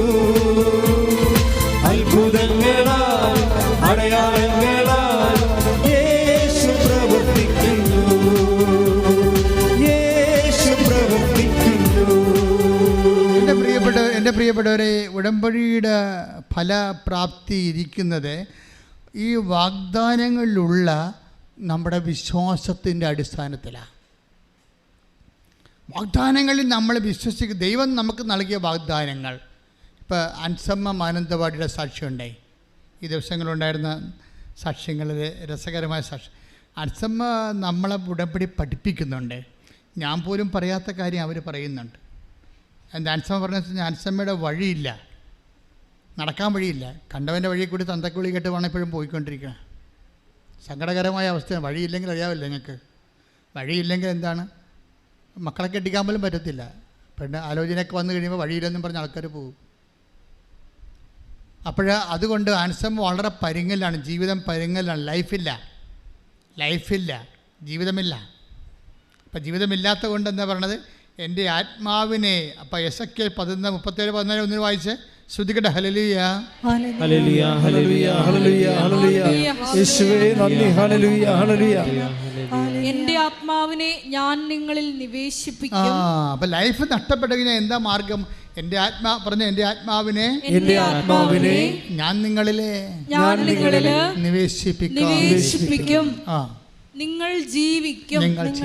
ഞാൻ നിങ്ങളെ നിങ്ങളുടെ സ്വന്തം ദേശത്ത് വസിപ്പിക്കും. അപ്പൊ നമുക്ക് വാസയോഗ്യമല്ലാത്തൊരവസ്ഥ വന്നാൽ അടുത്ത നടപടി എന്താണ്? ഞാൻ എൻ്റെ ആത്മാവിനെ നിങ്ങളുടെ മേൽ നിവേശിപ്പിക്കും. പിന്നെന്താ പറയണത്? നിങ്ങൾ ജീവിക്കാം. ഞാൻ നിങ്ങളെ നിന്റെ സ്വന്തം ദേശത്ത് വസിപ്പിക്കും. അപ്പം ചില ആൾക്കാർ പറയല്ലേ, അച്ഛാ വഴിയുമില്ല, മക്കൾക്ക് പെണ്ണും കിട്ടണില്ല, വിറ്റിച്ചിട്ട് പോകാൻ പോകുകയാണെന്ന് പറയും. എവിടെ പോകാനാണ്? എത്ര രൂപ കിട്ടും ചേച്ചി? പോയാലേ അവിടെ പോയാൽ നിങ്ങളെ വല്ലവർക്കും അറിയാൻ പറ്റുമോ? അപ്പോൾ അങ്ങനെയൊക്കെ താമസിച്ച പിന്നെ ഇങ്ങനെയുള്ള കല്യാണ കാര്യങ്ങളൊക്കെ വരുമ്പോൾ അവർ നിങ്ങളുടെ വേറെ ബൗട്ട്സൊക്കെ തിരക്കി വരുമ്പോൾ നിങ്ങൾക്കിവിടെ ആകാശം ഭൂമിയും ഇല്ല, വേരും കായും ഇല്ലെന്ന് അറിഞ്ഞാൽ പിന്നെ നിങ്ങൾ സംശയിക്കത്തില്ലേ, ഇങ്ങനെ പോണത് ശരിയാണ്, വേറെ വഴിയുണ്ടെന്ന് നോക്കട്ടെ. അവിടെ വെച്ചാണ് ഞാൻ ഈ വിഷയം സെറ്റ് ചെയ്യണത്.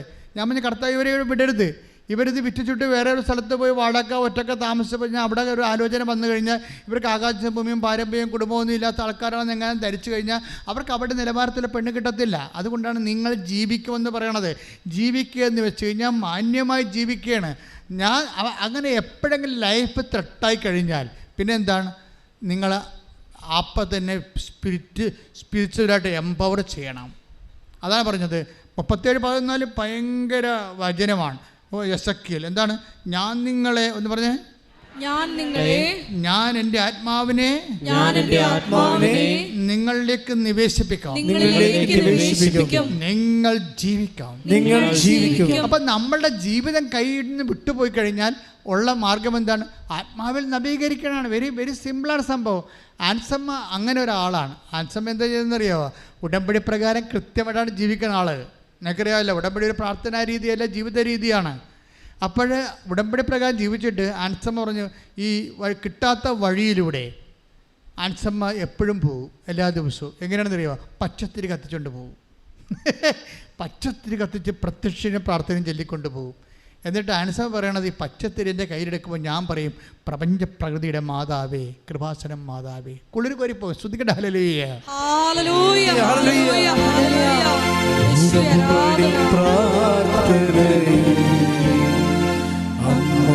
ഉടനടി പരിഹാരമേകും ഉടമ്പടി പ്രാർത്ഥനയിൽ അമ്മ ഉടനടി പരിഹാരമേകും. അവൻ പറയുന്നതും ചെയ്തിടുകിൽ ജീവിതം ധന്യമായി തീർന്നിടും. അവൻ പറയുന്നതും ചെയ്തിടുകിൽ ജീവിതം ധന്യമായി തീർന്നിടും. നമ്മൾ പ്രത്യക്ഷീകരണ പ്രാർത്ഥന ചെല്ലുമ്പോൾ ആൻസമ്മ ചെല്ലുന്ന പ്രാർത്ഥന എന്താ അറിയാം? അതിൻ്റെ കൂടെ നമുക്ക് എന്ത് ചെല്ലിയാലേ പ്രത്യക്ഷീകരണ പ്രാർത്ഥന ചെല്ലാൻ പറ്റത്തുള്ളൂ? ആദ്യം വിശ്വാസ പ്രമാണം ചെല്ലണം, അല്ലേ? അതിലാണ് ഈ സംഭവം ഒരുക്കി. വെട്ടിമരുന്ന് മുഴുവൻ ഇരിക്കണം അവിടെയാണ്. വെടിമരുന്ന് നമ്മൾ ഈ വിശ്വാസ പ്രമാണത്തിലിരിക്കുന്ന വെടിമരുന്നിനെ പ്രത്യക്ഷീകരണ പ്രാർത്ഥന കൊണ്ട് കത്തിക്കണം നമ്മൾ ചെയ്യണത്. പ്രത്യക്ഷീകരണ പ്രാർത്ഥന തീയാണ്. അമ്മയുടെ പ്രത്യക്ഷീകരണം സാധൂകരിക്കുക, നീതീകരിക്കുക എന്നുള്ളത് അമ്മയുടെ ചുമതലയാണ്. അമ്മ സമയ കടികാരം നെഞ്ചിൽ ചാർത്തിക്കൊണ്ട് 2004 പ്രത്യക്ഷപ്പെടുമ്പോൾ ദുരന്തമുണ്ടാകുമ്പോൾ പ്രാർത്ഥിക്കണമെന്ന് പറയുമ്പോൾ ഇന്ന് വരെ ദുരന്തം ഒഴിഞ്ഞിട്ട് കേരളത്തിലെ ലോകത്തിലെ നേരമില്ല. നമ്മളും തന്നെയും ഓരോ വ്യക്തി ദുരന്തങ്ങൾ ഒന്നിന് പിറകെ ഒന്നായി നമ്മൾ അനുഭവിച്ചുകൊണ്ടിരിക്കുകയാണ്. ഇതിനെല്ലാം പറ്റിയ പ്രാർത്ഥനയാണ് ഉടമ്പടി പ്രാർത്ഥനയായിട്ട് അമ്മ തന്നതാണ്. അപ്പോൾ അതിലുള്ളതാണ് പ്രത്യക്ഷീകരണ പ്രാർത്ഥന. പ്രത്യക്ഷീകരണ പ്രാർത്ഥന തീയാണ്, പക്ഷേ വിശ്വാസ പ്രമാണം വെടിമരുന്നാണ്. ഈ വിശ്വാസ പ്രമാണം നമ്മൾ ചൊല്ലിക്കൊണ്ടാണ് ഈ പ്രത്യക്ഷീകരണ പ്രാർത്ഥന തീ വെടിമരുന്ന് കൊടുക്കുമ്പോഴാണ് ഈ സംഭവം പൊട്ടണത്. ആൻസമ്മ രണ്ടും ചൊല്ലിക്കൊണ്ടാണ് ചെല്ലണത്. വിശ്വാസപ്രമാണം ചൊല്ലിക്കൊണ്ട് പച്ചത്തിരി പിടിച്ചുകൊണ്ട് ആണ് ഈ കിട്ടാത്ത വഴിയിലൂടെ സഞ്ചരിക്കുന്നത്. അതൊരു വിശ്വാസത്തിൻ്റെ ഒരു യാത്രയാണ്. അധികം സഞ്ചരിക്കേണ്ടി വന്നില്ല. 41 ദിവസം സഞ്ചരിച്ചപ്പോൾ ഈ വഴി അവളുടെ പേരിൽ എഴുതി കിട്ടും. ശ്രദ്ധിക്കട്ടെ. ഹല്ലേലൂയ, ഹല്ലേലൂയ, ഹല്ലേലൂയ, ഹല്ലേലൂയ.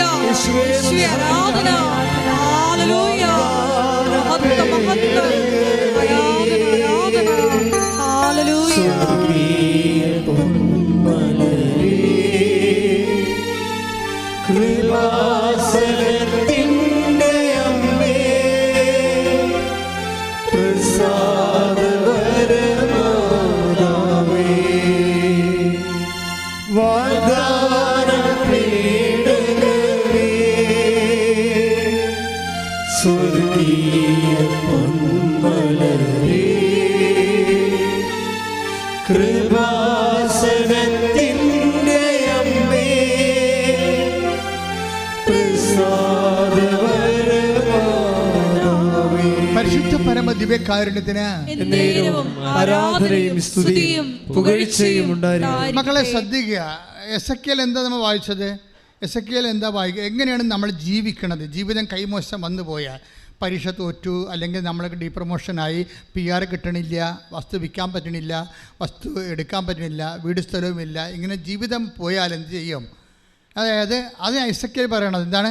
ഞാൻ എൻ്റെ ആത്മാവിനെ നിങ്ങളിലേക്ക് അയക്കും, നിങ്ങൾ ജീവിക്കും. പറഞ്ഞേ, ഞാൻ എൻ്റെ ആത്മാവിനെ നിങ്ങളിലേക്ക് അയക്കും, നിങ്ങൾ ജീവിക്കും. അപ്പോൾ ആൻസമ്മ എങ്ങനെയാണ് ജീവിതം തിരിച്ചു പിടിക്കണത്? കിട്ടാത്ത വഴി കിട്ടണത് എങ്ങനെയാണ്? വിശ്വാസ പ്രമാണം ചൊല്ലിക്കൊണ്ട് കിട്ടാത്ത വഴിയിലൂടെ പച്ചത്തിരിയും പിടിച്ച് പ്രപഞ്ചപ്രദ മാതാവിനെ മധ്യസ്ഥം ചേർത്തുകൊണ്ട് നടക്കും. അത് വിശ്വാസ പ്രഖ്യാപനങ്ങളാണ്. പക്ഷേ ഇത് ചെയ്യിക്കുന്നത് വിശ്വാസത്തിലാണ്. ഇത് വിശ്വാസം ഒരു ആത്മാവാണ്. അതാണ് ഞാൻ എൻ്റെ ആത്മാവ് നിങ്ങളിലേക്ക് അയക്കുമെന്ന് പറയുമ്പോൾ വിശ്വാസത്തിൻ്റെ ആത്മാവാണ് അനുസമയെ വർക്ക് ചെയ്യണത്. ഐസയ 11:2 എടുത്ത് ശ്രുതിക്കട്ടെ. ഹല്ലേലൂയ, ഹല്ലേലൂയ, ഹല്ലേലൂയ, ഹല്ലേലൂയ, ഹല്ലേലൂയ, ഹല്ലേലൂയ. യേശുവേ നന്ദി, യേശുവേ സ്തുതി. ഹല്ലേലൂയ. യേശയ്യ 11:2. ഐസയ 11:2. കർത്താവിന്റെ ആത്മാവ് കർത്താവിന്റെ ആത്മാവ് അവന്റെ മേൽ ആവസിക്കും, അവന്റെ മേൽ ആവസിക്കും. വായിച്ചോളൂ. ജ്ഞാനത്തിന്റെയും വിവേകത്തിന്റെയും ആത്മാവ്, ഉപദേശത്തിന്റെയും ശക്തിയുടെയും ആത്മാവ്, അറിവിന്റെയും ദൈവഭക്തിയുടെയും ആത്മാവ്. അപ്പോഴേ കർത്താവിൻ്റെ ആത്മ ഇതെല്ലാം കൂടുന്നതല്ല വിശ്വാസം. അതായത് കർത്താവിൻ്റെ ആത്മാവെന്ന് പറയുമ്പോൾ അതിൻ്റെ അകത്തുണ്ട് ജ്ഞാനമുണ്ട്, അറിവുണ്ട്, വിശ്വാസമുണ്ട്, അങ്ങനെ എല്ലാമാണ്. ഇപ്പോൾ നമുക്ക് ഈ വിഷയത്തിൽ, നിങ്ങൾക്കൊരു വിഷയത്തിൽ, ഇപ്പോൾ സത്യദാസ് പഞ്ചായത്തിലേക്ക് പോവുകയാണ്. എന്താ കാര്യം? കർത്താവിൻ്റെ കൂടെയുണ്ട്. ഇനി കർത്താവായിരിക്കും എനിക്ക് വേണ്ടി വാദിക്കണമെന്ന് പറയുമ്പോൾ അത് വിശ്വാസമാണ്, അതൊരു ജ്ഞാനമാണ്, അതറിവാണ്, കർത്താവിൻ്റെ ആത്മാവാണ്. കൈയിടിച്ച് കർത്താവ് ഞങ്ങളെല്ലാവരുടെയും മേല് അവിടുത്തെ ആത്മാവിനെ പ്രത്യേകമായി നിവേശിപ്പിക്കണമേ. ഞങ്ങളെ സാക്ഷികളായി ഉയർത്തണമേ. ഒരുമിച്ച് സ്വരത്തിലെ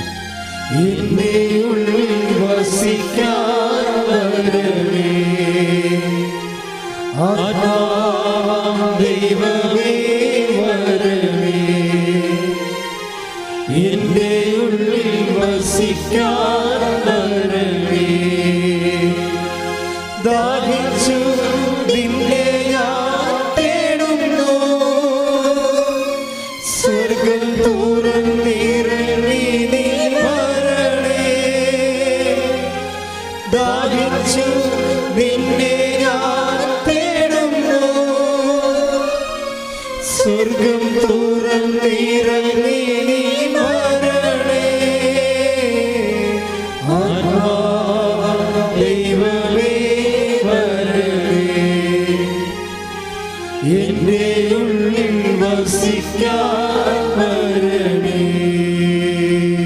പരിശുദ്ധ പരമ ദിവ്യകാരുണ്യത്തിന് ആരാധനയും സ്തുതിയും പുകഴ്ചയും ഉണ്ടായിരിക്കട്ടെ. നമ്മൾ ദൈവമായിട്ട് ഉടമ്പടിയിലായി കഴിയുമ്പോൾ ഞങ്ങളെ ശ്രദ്ധിക്കണം എന്താണെന്നറിയാവോ? ദൈവത്തിൻ്റെ ആത്മാവ്, ജ്ഞാനത്തിൻ്റെ അറിവിൻ്റെയും ആത്മാവ്, ഭക്തിയുടെയും വിശ്വാസത്തിൻ്റെയും ആത്മാവ് നിങ്ങളിൽ നിലനിൽക്കണമെന്നാണ് ഞാൻ ആഗ്രഹിക്കണം, അല്ലേ? അങ്ങനെ ആത്മാവ്, കാരണം ജീവിതം കയ്യിൽ നിന്ന് പോയാൽ പിന്നെ എസെക്കിയേൽ 37:14 അനുസരിച്ച് കൊണ്ട് ജീവിതം തിരിച്ചു പിടിക്കാനുള്ള മാർഗം എന്താണ്? ഞാൻ എൻ്റെ ആത്മാവിനെ നിങ്ങളിലേക്ക് അയക്കും. ആത്മാവിനെ തിരിച്ചു പിടിക്കുക എന്നാണ്. ജീവിതം കയ്യിൽ നിന്ന് പോയാൽ അപ്പോഴാത്മാവിൽ ആത്മാവ് നിർവീര്യമായി പോയിട്ടുണ്ടെങ്കിൽ, take the word of God. Ephesians 4:30. ഹല്ലേലൂയ, ഹല്ലേലൂയ, ഹല്ലേലൂയ, ഹല്ലേലൂയ. യേശുവേ നന്ദി. ഹല്ലേലൂയ,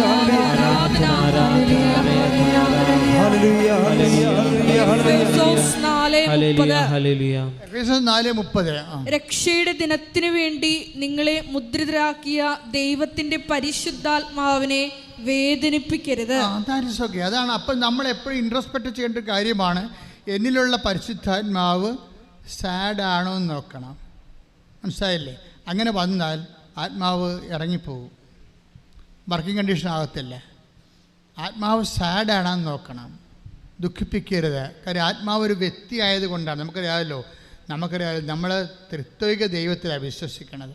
ഒരേ സമയത്ത് സത്തയിൽ ഏകനും വ്യക്തിത്വത്തിൽ മൂന്നുമാണ്. സത്യയിൽ ഏകനാണ്, വ്യക്തിത്വത്തിൽ മൂന്നാണ്. നമുക്കൊരു ഐസ് കട്ട പോലെ നമ്മൾ മനസ്സിലാക്കാതെ ഐസ് കട്ടയായിട്ടിരിക്കും അല്ലേ? ഐസ് കട്ടയായിട്ടിരിക്കും, വെള്ളം ഇറ്റിറ്റ് വീഴുന്നുണ്ടാകും, അപ്പോൾ ദ്രാവകമായി അതിൽ നിന്ന് വാതകം മേലോട്ട് പോകണ്ടാകും ഇല്ലേ? അപ്പോൾ എല്ലാ സ്ഥലത്തിലും ഒരു മൂന്ന് വ്യക്തിത്വം ഇവിടെ കാണുന്നുണ്ട്. അതേസമയം സത്യരി സംഭവം എച്ചിട്ടുവാണ്. മുകളിലോട്ട് പോകുന്ന വായുവും താഴേക്ക് വീഴുന്ന വെള്ളവും ഖരമായിട്ടിരിക്കണം, എല്ലാം ബേസിക്കായിട്ട് എച്ചിട്ടുവാണ് എന്ന് പറഞ്ഞ പോലെ ഇതിൻ്റെ ദൈവം പരിശുദ്ധാത്മാവ് ഒരു വ്യക്തിയായിട്ടാണ് നിങ്ങൾ ഇരിക്കുന്നത്. അതുകൊണ്ടാണ് വേദനിപ്പിക്കരുത് എന്ന് പറഞ്ഞത്. മനസ്സിലായില്ലേ? പരിശുദ്ധാത്മാവ് ശക്തിയുമാണ്. അതേസമയം തന്നെ സത്തയിൽ ദൈവം യേശുക്രിസ്തുവിനെക്കുറിച്ചും പിതാവിനെക്കുറിച്ചും അതുപോലെ തന്നെ പരിശുദ്ധാത്മാവിനെക്കുറിച്ചും പറയുന്നത് എന്താണ്? ദൈവം ബേസിക്കായിട്ട് സത്തയിൽ ശക്തിയാണ്. അതായത് ദൈവത്തിൻ്റെ ജ്ഞാനവും 1 Corinthians 1:24 ദൈവത്തിൻ്റെ ജ്ഞാനവും ദൈവത്തിൻ്റെ ശക്തിയുമായ യേശുക്രിസ്തു. അതുകൊണ്ടാണ് അപ്പോൾ സ്വാഭാവികമായിട്ട് യേശുക്രിസ്തു ഒരു വ്യക്തിയാണ്, അതേസമയത്ത് ശക്തിയാണ്, കാരണം ദൈവമായതുകൊണ്ടാണ്. അതേസമയം തന്നെ പരിശുദ്ധാത്മാവ് ഉന്നതങ്ങളിൽ നിന്ന് ശക്തി ധരിക്കുന്നവർ നിങ്ങൾ ജെറുസലേം വിട്ടു പോകരുത്. ഉന്നതങ്ങളിൽ നിന്ന് ശക്തി, അത് പരിശുദ്ധാത്മാവ് ഒരു വ്യക്തിയാണ്. അതേസമയം തന്നെ നടപടി പുസ്തകത്തിന് 1:8 അനുസരിച്ച് പരിശുദ്ധാത്മാവ് ശക്തിയാണ്. അപ്പോൾ പരിശുദ്ധാത്മാവ് നടപടി പുസ്തകത്തിന് 1:4 പരിശുദ്ധാത്മാവ് ശക്തിയാണ്. പിതാവിൻ്റെ വലതുവശത്തിരിക്കുമെന്ന് പറയുമ്പോൾ പിതാവിൻ്റെ മനുഷ്യപുത്രൻ ശക്തിയുടെ വലതുവശത്തിരിക്കുമെന്ന് ഈശോ പറയുമ്പോൾ പിതാവ് ശക്തിയാണ്. സത്തയിൽ ശക്തിയായ ദൈവമാണ്.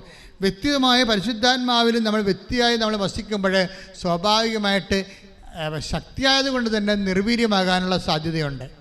പരിശുദ്ധാത്മാവ് നിർവീര്യമാക്കാനുള്ള സാധ്യത നമ്മൾ ഉടമ്പടിക്കാരെ മുൻകൂട്ടി കാണണം. 1 Thessalonians 5:19 എടുത്ത് ശ്രദ്ധിക്കട്ടെ. ഹല്ലേലൂയ, ഹല്ലേലൂയ, തെസ്സലോനിക്ക 5:19. 1 Corinthians 5:19 ആത്മാവിനെ നിങ്ങൾ നിർവീര്യമാക്കരുത്. കാഴ്ച പോയിന്റ് എന്താ പറഞ്ഞത്? നിങ്ങൾ പറഞ്ഞേ, ആത്മാവിനെ നിങ്ങൾ നിർവീര്യമാക്കരുത്. അപ്പൊ നിർവീര്യമാക്കുന്ന വെച്ച് കഴിഞ്ഞാൽ ശക്തിയായത് കൊണ്ടാണ് നിർവീര്യമാക്കരുതെന്ന് പറയണത് 1 Thessalonians 5:19. പക്ഷേ വ്യക്തിയായത് കൊണ്ടാണ് വേദനിപ്പിക്കരുതെന്ന് പറയണത് Ephesians 4:30. അതുകൊണ്ട് ശക്തിയും വ്യക്തിയുമായ പരിശുദ്ധാത്മാവും നിങ്ങളിൽ വസിക്കുന്നതാണ്. അതേതാണ്? എസെക്കിയേലിൻ്റെ 37:14 നിങ്ങളുടെ ജീവിതം കൈമോശം വന്നു പോയാൽ ശക്തിയും അതുപോലെ തന്നെ വ്യക്തിയുമായ പരിശുദ്ധാത്മാവിനെ നിങ്ങളിലേക്ക് ഞാൻ നിക്ഷേപിക്കുമെന്ന്. കൈയിടിച്ച് കർത്താവിനെ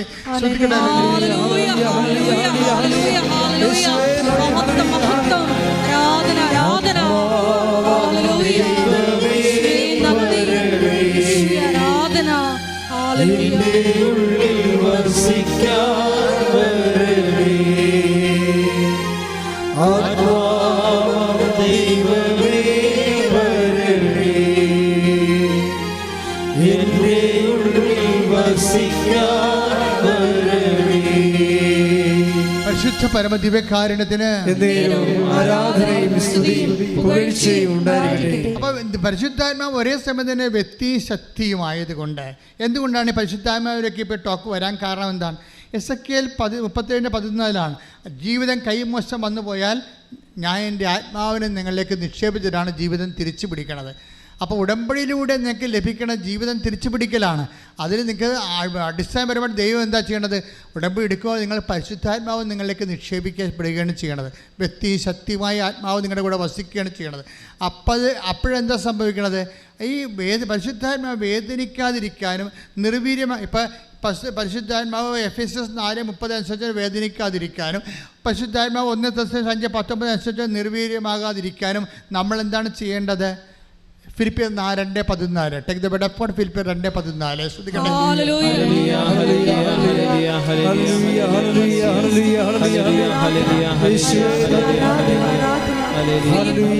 ഫിലിപ്പിയർ 2:14 എല്ലാ കാര്യങ്ങളും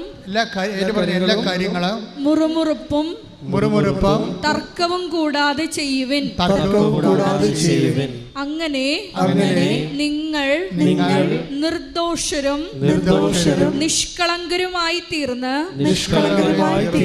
വഴിപിഴച്ചതും വക്രതയുള്ളതുമായ തലമുറയുടെ ഇടയിൽ കുറ്റം കുറ്റമറ്റ ദൈവമക്കളാവട്ടെ. കുറ്റമറ്റ ദൈവമക്കളാവട്ടെ. അപ്പോൾ പരിശുദ്ധാത്മാവ് നമ്മളെ വ്യക്തിയായും ശക്തിയായും പുലരാൻ വേണ്ടി നമ്മൾ ബേസിക്കായിട്ട് ചെയ്യേണ്ടത് എന്താണ്?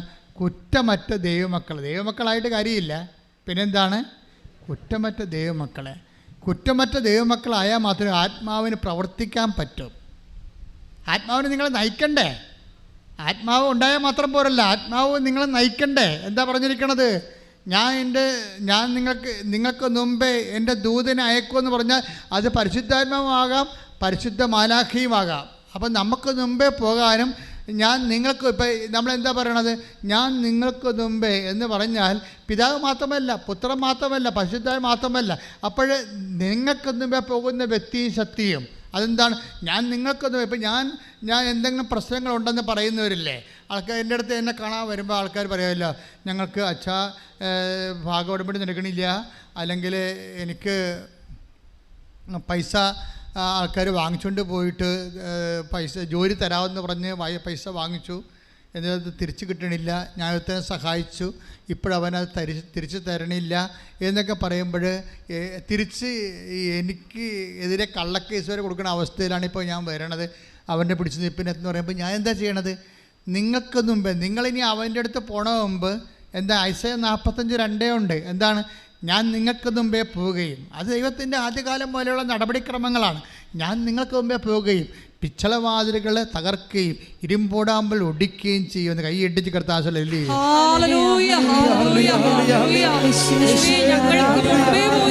ഞങ്ങളുടെ ശത്രുക്കളെ തുരത്തി ഓടിക്കുന്ന അവിടുത്തെ സാന്നിധ്യത്തിന് നന്ദി പറയുന്നു. അഭിഷേകം ചെയ്യണേ,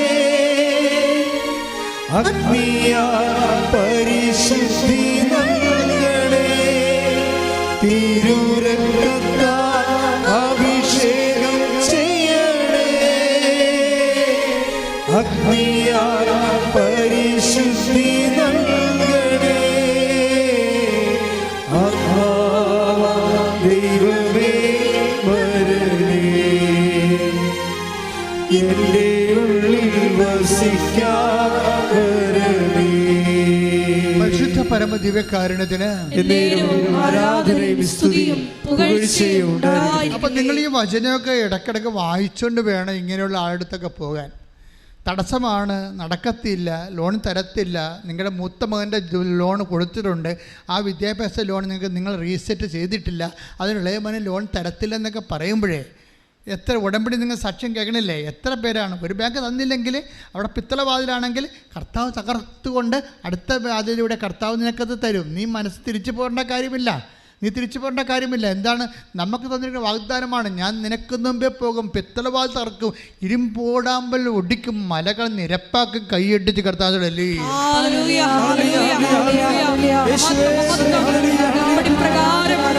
കൂടെ സഞ്ചരിക്കുന്ന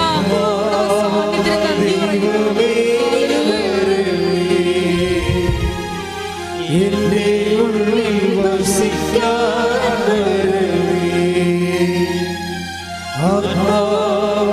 ദൈവമേ വരണേ,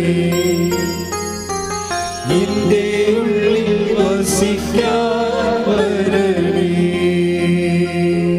എൻ്റെ മക്കളെ, എന്തുകൊണ്ടാണ് ഇങ്ങനെ സംഭവിക്കുക? ഇതിൻ്റെ മെക്കാനിസം ഡൈനാമിക്സൊക്കെ അറിഞ്ഞിരിക്കണം. ഇപ്പോൾ ഈ വചനം എങ്ങനെയാണ് ഇപ്പോൾ പരിശുദ്ധാത്മാ നയിച്ചുകൊണ്ട് പോണത്? അതായത് ഒന്ന് എസെക്കിയേൽ ഇവിടുന്ന് കിട്ടിയത്. ഇപ്പം ഞാൻ ഇവിടെ വന്നപ്പോൾ ദേശീയ ഇതൊക്കെ പറയണത് നേരത്തെ പറഞ്ഞല്ലല്ലോ. എസെക്കിയേൽ 37:14 എന്താ പറയണത്? നിങ്ങളുടെ ലൈഫ് നഷ്ടപ്പെട്ടാൽ ഞാൻ റീസ്റ്റേറ്റ് ചെയ്യും. എങ്ങനെയാണ്? ഞാൻ എൻ്റെ ആത്മാവ് നിങ്ങളുടെ കയക്കുമെന്ന് പറയാം അല്ലേ? അപ്പോൾ ആത്മാവ് വന്നാലും ഒരു പ്രശ്നമുണ്ട്. എന്താ കാര്യം? ആത്മാവിനാൽ നമ്മൾ നയിക്കപ്പെടണ്ടേ? ആത്മാവിനാൽ നയിക്കപ്പെടുമ്പോഴാണ് എന്താ? ഇപ്പോൾ ഉദാഹരണത്തിന് റോമർ 8:14 എടുത്ത് ശ്രദ്ധിക്കട്ടെ. ഹല്ലേലൂയ ഹല്ലേലൂയ ഹല്ലേലൂയ ഹല്ലേലൂയ ഹല്ലേലൂയ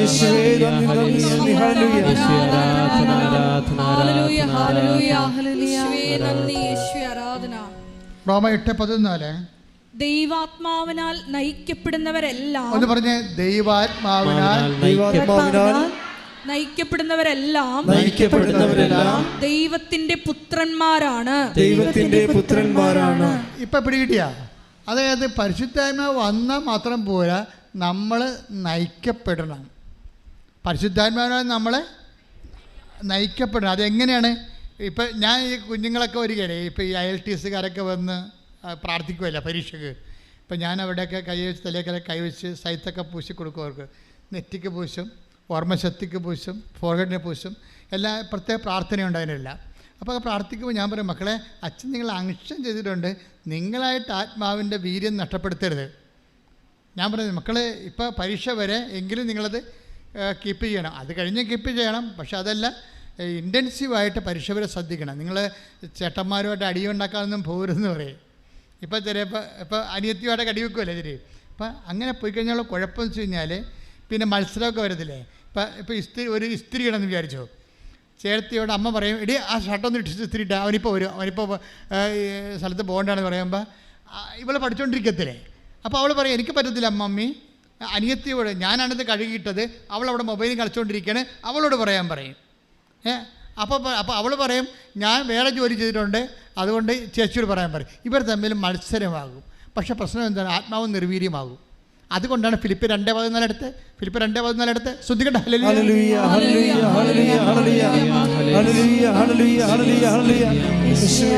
ഫിലിപ്പി 2:14 എല്ലാ കാര്യങ്ങളും മുറുമുറുപ്പും തർക്കവും കൂടാതെ ചെയ്യുവിൻ. അടുത്തത്, അങ്ങനെ നിങ്ങൾ നിർദോഷരും നിഷ്കളങ്കരുമായി തീർന്ന് വഴിപിഴച്ചതും വക്രതയുള്ളതുമായ തലമുറയുടെ ഇടയിൽ കുറ്റമറ്റ ദൈവമക്കളാവട്ടെ. ദൈവമക്കളായ മാത്രം പോരാ, പിന്നെ എന്താണ്? കുറ്റമറ്റ ദൈവമക്കളാകണം. ദൈവമക്കളാകും എല്ലാവരും ജ്ഞാനസ്ഥാനപ്പെട്ട് കഴിഞ്ഞാൽ ദൈവമക്കളാകുമല്ലോ, ഇല്ലേ? ഇപ്പം ജ്ഞാനസ്ഥാനത്തിൻ്റെ കുദാശേൻ്റെ അർത്ഥം എന്താണ്?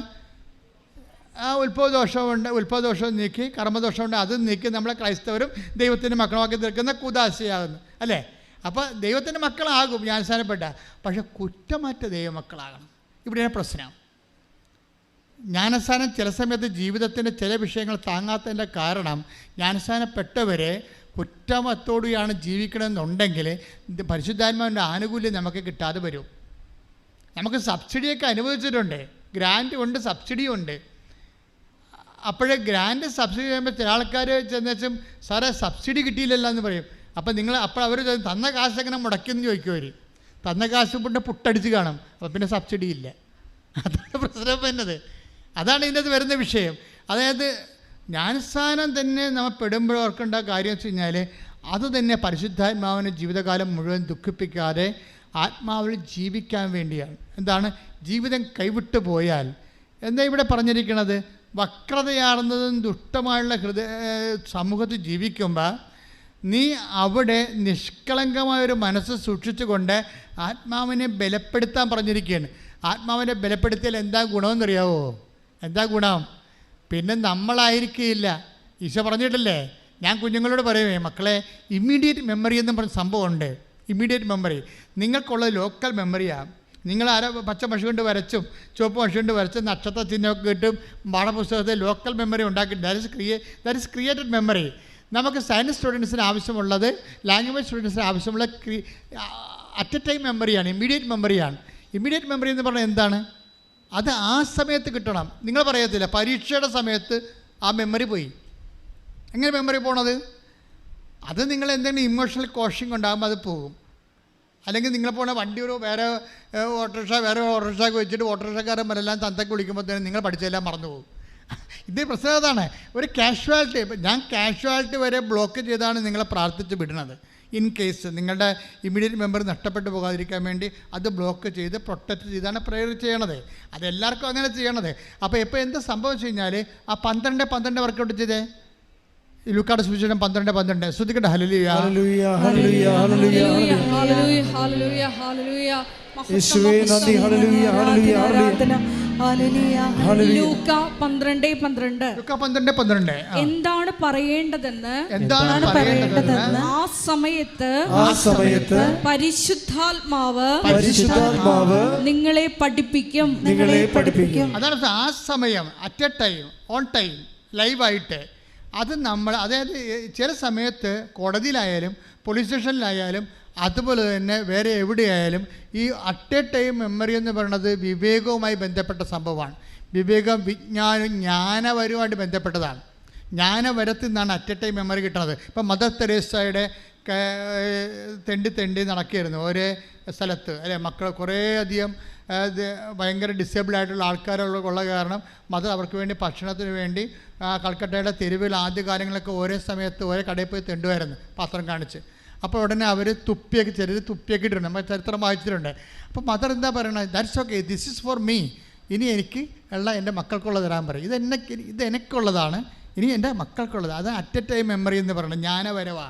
അയാളുടെ ഹൃദയം അലിഞ്ഞുപോയി. ആ സമയത്ത് നിങ്ങൾ അതാണ് ലൂക്ക 12:12.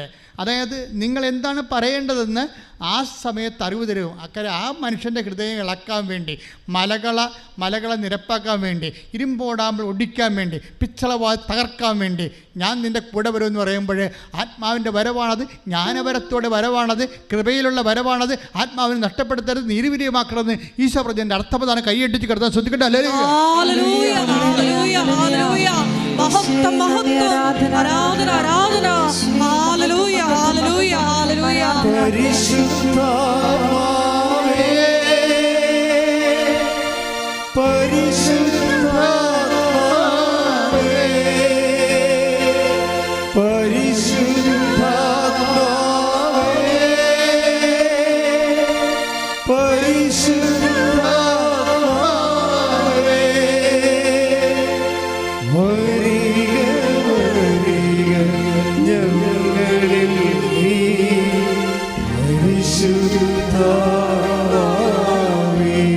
ഒരുമിച്ച് പാടുക, ഇരമ്പരം പോലെ.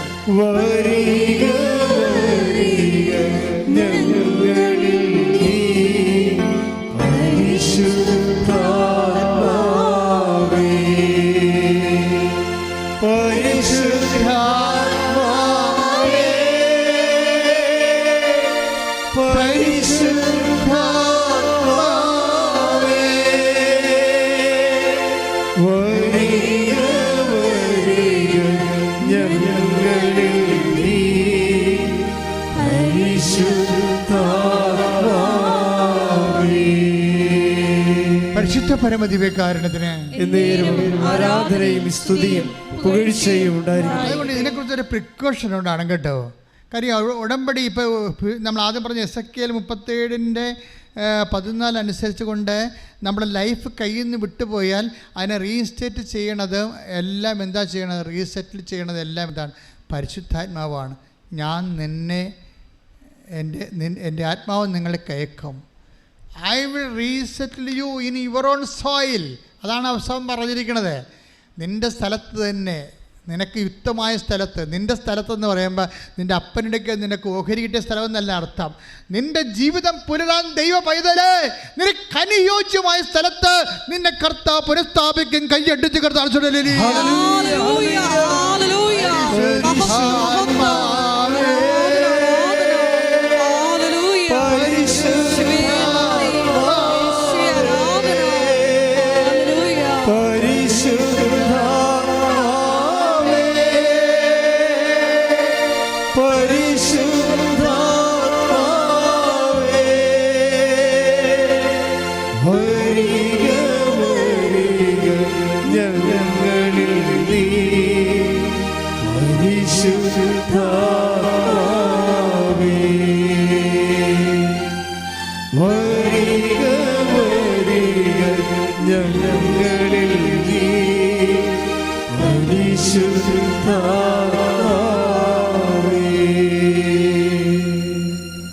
എസെക്കിയേൽ 37:14 എൻ്റെ ആത്മാവിനെ പറഞ്ഞേ, എൻ്റെ ആത്മാവിനെ ഞാൻ നിങ്ങളെ നിവേശിപ്പിക്കാം, നിങ്ങൾ ജീവിക്കാം, ഞാൻ നിങ്ങളെ നിങ്ങളുടെ സ്വന്തം ദേശത്ത് വാസമർപ്പിക്കാം. Your own soil. Your own soil എന്ന് പറയുന്നത് എന്താണ്? നിനക്ക് നിൻ്റെ ജീവിതം പുലരാൻ അനുയോജ്യമായ ഇടമാണ്. അതാണ് യുവർ ഓൺ സോയിൽ. നിനക്ക് നിൻ്റെ ജീവിതം പുലരാൻ ഭയങ്കര ആഴമായ അർത്ഥമാണ്. ചിലപ്പോൾ കാനഡയിലായിരിക്കും, ചിലപ്പോൾ ഇംഗ്ലണ്ടിലായിരിക്കും, ചിലപ്പോൾ വേറെ രാജ്യങ്ങളിലായിരിക്കും. ചിലപ്പോൾ നമ്മുടെ രാജ്യത്ത് തന്നെയായിരിക്കും. ഇൻ യുവർ ഓൺ സോയിൽ, ദൈവം നിനക്ക് കൽപ്പിച്ച് നൽകിയിരിക്കുന്ന ഇടത്ത് നിന്നെ എത്തിക്കും. എപ്പോഴാണ്? ഞാൻ എൻ്റെ ആത്മാവിനെ നിങ്ങളിലേക്ക് ആകർഷിപ്പിക്കും. പ്രാർത്ഥിക്കുക, കർത്താവേ നിന്റെ ആഗ്രഹപ്രകാരം ഹിതപ്രകാരം എനിക്കായി നിശ്ചയിച്ചിരിക്കുന്ന എന്റെ ജീവിതം പുലരാനുള്ള ഭൗതിക സാഹചര്യങ്ങള് എനിക്ക് വേണ്ടി നീ ഒരുക്കുമെന്ന അത് എന്നിൽ ചൊരിയുന്ന ആത്മാവിന്റെ ഫലത്താലാണെന്ന് എന്നെ മനസ്സിലാക്കി തന്നതിന് ഞാൻ നിനക്ക് നന്ദി പറയുന്നു. ഇതുകൊണ്ട് തന്നെയാണ് ഈ ആത്മാവിൻ്റെ ഒരു പ്രവർത്തനത്തിന് വിഖ്യാതമായി വരുന്ന നിലപാടുകൾ, പെരുമാറ്റ രീതികൾ നമ്മൾ ഒഴിവാക്കണമെന്ന് പറയുന്നത്. എഫെസ്യസ് 4:29 Take the word of God. Hallelujah. Hallelujah. Hallelujah. Hallelujah. Hallelujah. യേശുവേ നന്ദി നന്ദി. Hallelujah. Hallelujah. എഫെസ്യസ് 4:29 നിങ്ങളുടെ അധരങ്ങളിൽ നിന്ന് തിന്മയുടെ വാക്കുകൾ പുറപ്പെടാതിരിക്കട്ടെ. അതാണ് പ്രശ്നം. നിങ്ങളുടെ അധരങ്ങളിൽ നിന്ന് പറഞ്ഞേ, നിങ്ങളുടെ അധരങ്ങളിൽ നിന്ന് തിന്മയുടെ വാക്കുകൾ പുറപ്പെടാതിരിക്കട്ടെ. കേൾവിക്കാർക്ക് ആത്മീയ ചൈതന്യം പ്രദാനം ചെയ്യുന്നതിനായി അവരുടെ ഉന്നതിക്കുതകും വിധം നല്ല കാര്യങ്ങൾ സന്ദർഭമനുസരിച്ച് സംസാരിക്കുവിൻ. രക്ഷയുടെ ദിനത്തിനു വേണ്ടി നിങ്ങളെ മുദ്രിതരാക്കിയ ദൈവത്തിന്റെ പരിശുദ്ധാത്മാവിനെ വേദനിപ്പിക്കരുത്. അപ്പൊ സംസാരിക്കുകയാണെങ്കിൽ അത് സെക്കൻഡ് പാർട്ടിക്ക് ഗുണകരമായ കാര്യങ്ങളായിരിക്കണം, അല്ലെങ്കിൽ സംസാരിക്കാതിരിക്കുന്നതായിരിക്കും നല്ലത്. എന്താ കാര്യം എന്നറിയാവോ? ഇപ്പം നീതിയുടെ വിഷയമാണെങ്കിൽ നീതിയുടെ പക്ഷത്തു നിന്ന് സംസാരിക്കണം, സത്യത്തിൻ്റെ വിഷയമാണെങ്കിൽ സത്യത്തിൻ്റെ പക്ഷത്തു നിന്ന് സംസാരിക്കണം. അല്ല, സംസാരിക്കാതിരിക്കേണ്ട അവസ്ഥയില്ല അവിടെ. പക്ഷേ അതിൻ്റെ പേരിൽ നിന്നെ ഇപ്പോൾ തന്തൊക്കെ വിളിച്ചെന്ന് പറഞ്ഞാൽ നീയും തിരിച്ചു വിളിക്കുമ്പോൾ സ്വാഭാവികമായിട്ടും നീ അവരും തമ്മിൽ എന്നാ വ്യത്യാസം ഇരിക്കണത്? ഉടമ്പടിയിലുള്ളവർ ദൈവമായിട്ട് ഉടമ്പടിയിലുള്ള കാര്യം മറന്നു പോകരുത്. ടിൻഡുവിൻ്റെ സാക്ഷ്യമുണ്ട് കഴിഞ്ഞ ദിവസത്തെ. ടിൻഡുവിൻ്റെ സാക്ഷ്യം എന്ന് പറയുന്നത്, ടിൻഡു മാനന്തവാടിയാണ്. അപ്പോഴെന്താ പ്രശ്നം വെച്ച് കഴിഞ്ഞാൽ അവർക്ക് ഭർത്താവിനും ഭാര്യയ്ക്കും കുഞ്ഞിനും വിസ വേണം, നടക്കണില്ല. അവർ ഉടമ്പടി ചെയ്തിട്ട് ടിൻഡു എന്താ ചെയ്തതെന്നറിയാവോ? ഇത് നടക്കണില്ലെന്ന് കണ്ടപ്പോൾ അവരെന്താ ചെയ്തതെന്ന് വെച്ചാൽ അവിടെ പ്രേക്ഷിത പേര് ഡബിളാക്കി. ഡബിളല്ല അവർ പറഞ്ഞേ, ഒരു കെട്ട് പത്രമാണ് ഞാൻ മേടിക്കേണ്ടത്, അതിന് പകരം ഞാൻ 4 കെട്ട് പത്രം മേടിച്ചു. ഒരു ചുമടുണ്ടായിരുന്നു ഞങ്ങളുടെ വണ്ടിയിൽ വേറെ ഒരു ചുമടുണ്ടായിരുന്നു, ഞങ്ങളുടെ ലഗേജ് എല്ലാം കൂടി. എന്നിട്ട് ഞാനും ഭർത്താവും കൂടി അതെല്ലാം ഓടി നടന്ന് ഞങ്ങളുടെ നാട്ടിൽ തന്നെ കൊടുത്തു. ചില ആൾക്കാർ നാട്ടിൽ കൊടുക്കണില്ല. ചില ആൾക്കാർ ഉടമ്പടി കൃപാസനം പത്രം നാട്ടിൽ കൊടുക്കണില്ല. അവരിവിടെല്ലാം പോയിട്ട് ഏതാണ്ട് തമിഴ്നാട്ടിലൊക്കെയാണ് കൊടുക്കണത്. എന്നെ കണ്ടാൽ മിണ്ടല്ലേ എന്ന് പറഞ്ഞു. അതാണ് പ്രശ്നം. ചില ആൾക്കാർക്ക് അപ്പം തന്നെ നിങ്ങളുടെ കാര്യത്തിൽ തീരുമാനമായില്ലേ, നിങ്ങൾ ദൈവത്തെ പുച്ഛിക്കുന്നു എന്നുള്ളതും കാര്യം കാണാൻ വേണ്ടി നിങ്ങൾക്ക് കാര്യം കരകയും ചെയ്യണം, കിറിയും നന്നാകണം. എന്ത് കഷ്ടമാണ്. കാരണം ഞാൻ കിറി നന്നാകുക ഇല്ല. അപ്പോൾ ഇതിൻ്റെ ഒരു അപമാനമുണ്ട്. ഇതൊരു ഡിസ്റ്റാറ്റസിങ്ങിൻ്റെ ഒരു ലോ സ്റ്റാറ്റസിങ് ഉണ്ട്. ഞാൻ കൃപയുടെ വഴികൾ ഇപ്പം നമ്മൾ പറഞ്ഞില്ലേ, ഇത് പെഷിത്ത ബൈബിൾ എന്താ പറയണത്? POC ആണ് പറയണത്, നിങ്ങളുടെ ആത്മാവിനെ നന്മയുടെ നല്ല വാക്കുകൾ പക്ഷേ പെഷിത്ത ട്രാൻസ്ലേഷൻ എന്താ പറയുന്നത് അറിയാവോ? കൃപയുടെ വാക്കുകൾ എന്നാണ് പറയണത്. മറ്റുള്ളവന് ഉന്നതി ഉണ്ടാകാൻ വേണ്ടി കൃപയുടെ വാക്കുകൾ സംസാരിക്കണമെന്ന്. അപ്പോൾ എന്താ സംഭവിച്ചു കഴിഞ്ഞാൽ, നമ്മളെ കർത്താവിന് എവിടെയാണ് കൊടുക്കാൻ ചാലഞ്ച് ഉള്ളത് അവിടെയാണ് അത് ചെയ്യേണ്ടത്. നിങ്ങളെ ഈസി സോണിലേക്കാണ് പോണത്. കാരണം നിങ്ങളുടെ ബന്ധുക്കളില്ല, സ്വന്തപ്പെട്ടുള്ള കൂട്ടുകാരില്ല, ആരുമില്ല. അജ്ഞാതമായ സ്ഥലത്ത് അപരിചിതമായ മേഖലയിൽ പോയി കർത്താവിന് വേണ്ടി ഇരുട്ടത്ത് ജോലി ചെയ്യാൻ പോവുകയാണ്. അങ്ങനെ ഇരുട്ടുകുത്തി പണി ചെയ്യുന്ന ആൾക്കാരൊക്കെ ശ്രദ്ധിക്കണം, അവർ വെളിച്ചത്തിലേക്ക് വരണം. നിങ്ങൾ എന്ന് വെളിച്ചത്തിലേക്ക് വന്ന് നട്ടല്ലോടുകൂടി, നിങ്ങൾക്ക് നട്ടല്ലില്ല, വാഴപ്പിണ്ടിയല്ലേ വെച്ച് കെട്ടിരിക്കണേ, കർത്താവിൻ്റെ, അതായത് നിങ്ങളുടെ നാട്ടിൽ ജോലി ചെയ്യാൻ പറ്റണില്ല, നിങ്ങൾ ഈ ഉടമ്പടി പത്രം കൊണ്ട് അല്ലെങ്കിൽ നിങ്ങളുടെ കൃപാസന പത്രം കൊണ്ട് വേറെ നിങ്ങളെ അറിയാൻ പാടാത്ത സാഹചര്യത്തിൽ പോകുമ്പോൾ അതിൻ്റെ അർത്ഥം എന്താണ്? ആത്മീയമായിട്ട് നിങ്ങളെ വെച്ച് കെട്ടിരിക്കുന്നത് വാഴപ്പിണ്ടിയാണ്, നട്ടല്ലല്ല. നട്ടലുള്ള ക്രിസ്ത്യാനിയാണെങ്കിൽ ഇപ്പം എന്താ ഇവളോട് പറയണത്? ഇവളോട് ഈ 4 ഒരു കെട്ട് പത്രം മേടിക്കാൻ പറഞ്ഞിട്ടുണ്ട്, 4 കെട്ട് പത്രം മേടിച്ചിട്ട് ഭർത്താവുമായിട്ട് കൊണ്ട് നടന്ന് കൊടുക്കുകയാണ്. അപ്പം നാട്ടുകാരെ ചോദിക്കുന്നത് എന്താണ്? നിങ്ങൾ ഇത്രയൊക്കെ പഠിച്ചിട്ട് പിന്നെ ഈ പണി ചെയ്യണേ എന്താണെന്ന്. ആൾക്കാരുടെ ചോദ്യം കണ്ടില്ലേ? അത് നമ്മൾ കേൾക്കണം. ആർക്ക് വേണ്ടി കേൾക്കണം? നമുക്ക് വേണ്ടി തുണിയില്ലാതെ ഒരു വ്രണമായി കിടക്കണില്ലേ ഈ മരത്തേൽ? അത് അവന് വേണ്ടി, അത് നമ്മളെ വീണ്ടെടുത്തവന് വേണ്ടി നമ്മൾ കേൾക്കാൻ ബാധ്യസ്ഥനാണ്. അവനാണ് ദൈവ പൈതല്. അങ്ങനെ ദൈവ പൈതലാണെങ്കിൽ ഇതുപോലെ പറഞ്ഞു തരണ ആത്മാവും നമ്മളൊന്ന് സംസാരിക്കണം. ആത്മാവില്ലെങ്കിൽ നമ്മൾ പീഡിക്കും, അല്ലെങ്കിൽ രാജ്യം വിട്ടു പോകും, എവിടെയെങ്കിലും മറയത്ത് കൊണ്ടേ കൊടുത്തിട്ട് തിരിച്ചു വരും. അപ്പോൾ എന്താ പറഞ്ഞത്? ഇവർക്ക് എന്താ ചെയ്യണം? അവൾ നട്ടലുള്ള വിശ്വാസിയാണെന്ന് കണ്ടപ്പോൾ കർത്താവ് എന്ത് ചെയ്യുന്നറിയാവോ? ഒരു ഏജൻറ്റും ഇല്ലാതെ, അവർക്ക് ഏജൻറ്റില്ല, ഏജൻറ്റിന് 2 ലക്ഷം രൂപ പോകത്തില്ലേ? ഒരു ഏജൻറ്റും ഇല്ലാതെ ഒറ്റയ്ക്ക് ഭാര്യയും ഭർത്താവും കൂടി പണിയെടുത്ത് വിസ, ഭർത്താവിനും ഭാര്യയ്ക്കും കുഞ്ഞിനും വിസ. ശ്രദ്ധിക്കട്ടെ. ഹല്ലേലൂയ, ഹല്ലേലൂയ, ഹല്ലേലൂയ, ഹല്ലേലൂയ. യേശുവേ, പ്രേക്ഷിത പ്രവർത്തനങ്ങളിലൂടെ തടസ്സങ്ങളെ മാറ്റി അതിവേഗം ഇടപെടുന്ന കൃപയാൽ നന്ദി പറയുന്നു. ഹല്ലേലൂയ, മഹത്വം, ആരാധന, ആരാധന. ഹല്ലേലൂയ,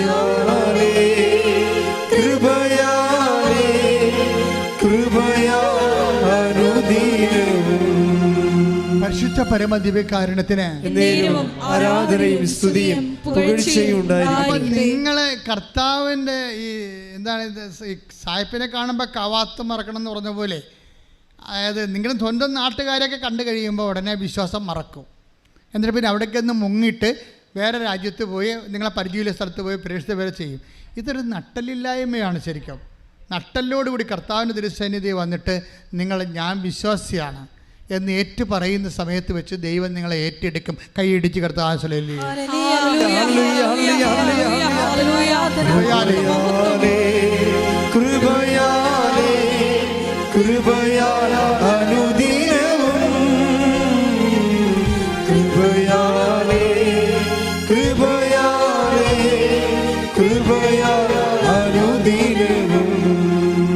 പരിശുദ്ധ പരമദിവ്യകാരുണ്യത്തിന്.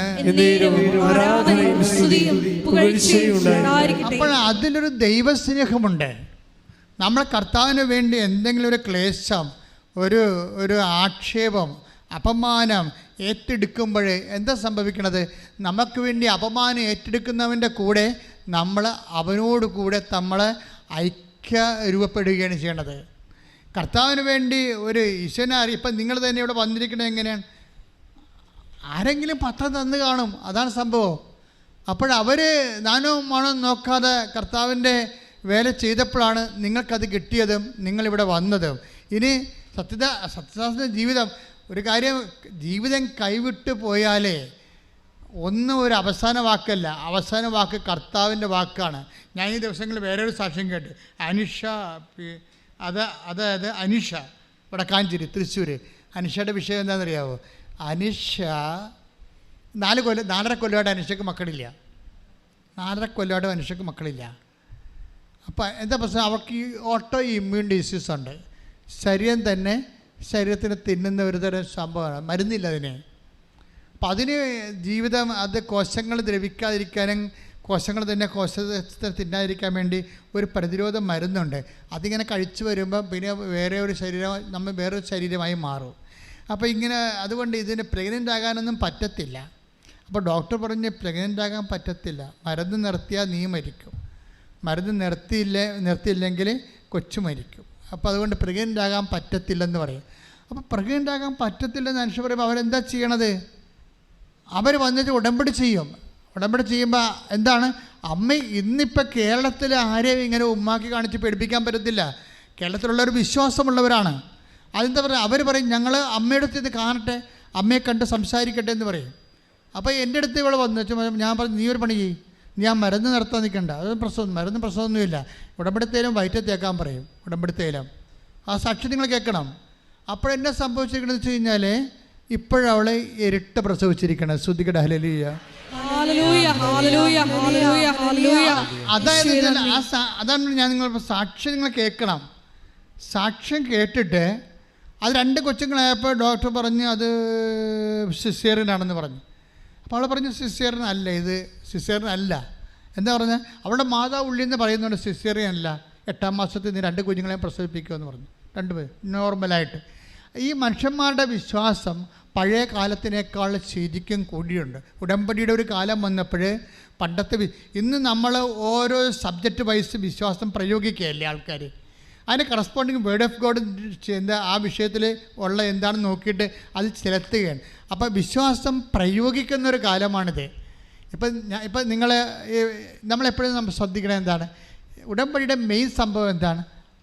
പ്രസൻസ് അല്ലേ, ദൈവത്തിൻ്റെ സാന്നിധ്യമല്ലേ. അപ്പോൾ ദൈവത്തിൻ്റെ സാന്നിധ്യം എങ്ങനെയാണ് കിട്ടണത്? നമുക്ക് ദൈവത്തിൻ്റെ സാന്നിധ്യം കിട്ടുന്നത് സൽപ്രവർത്തികളിലൂടെയാണ്.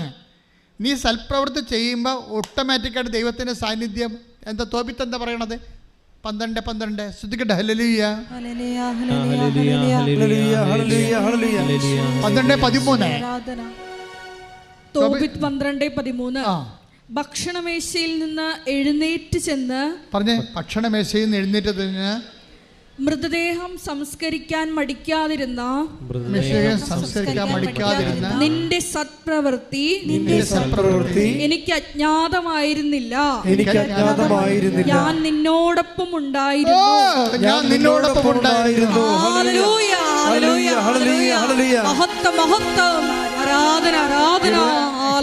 ജ്വലിപ്പിക്കുന്ന വചനമല്ലേ തോബിത്ത് 2:12-13 ഇന്ന് വീട്ടിൽ പോയി വായിക്കണം കേട്ടോ. അതെ, തോബിത്ത് എന്ന് പറയണത് ഒരു താപസനായ ഒരു മനുഷ്യനാണ്. ഇസ്രായേൽക്കാരുടെ കാലത്ത്, ഇസ്രായേൽ തകർന്നു പോയൊരു കാലത്ത് ജീവിച്ച ഒരാളാണ്.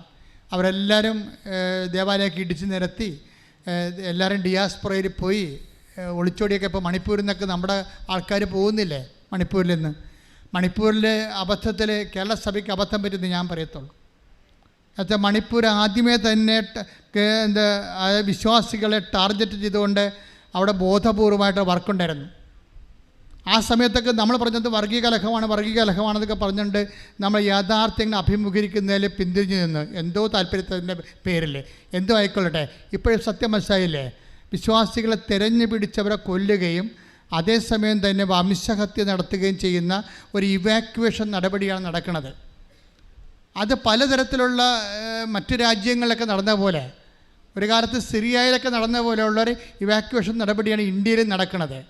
അത് സ്വാഭാവികമായിട്ട് കേന്ദ്ര ഗവൺമെൻറ് വളരെ ശക്തമായ രീതിയിൽ അവിടെ പ്രവർത്തിച്ചില്ല എന്നുണ്ടെങ്കിൽ ആ മണിപ്പൂർ മിക്കവാറും ഇന്ത്യ മുഴുവൻ അത് ട്രെൻഡാണ്.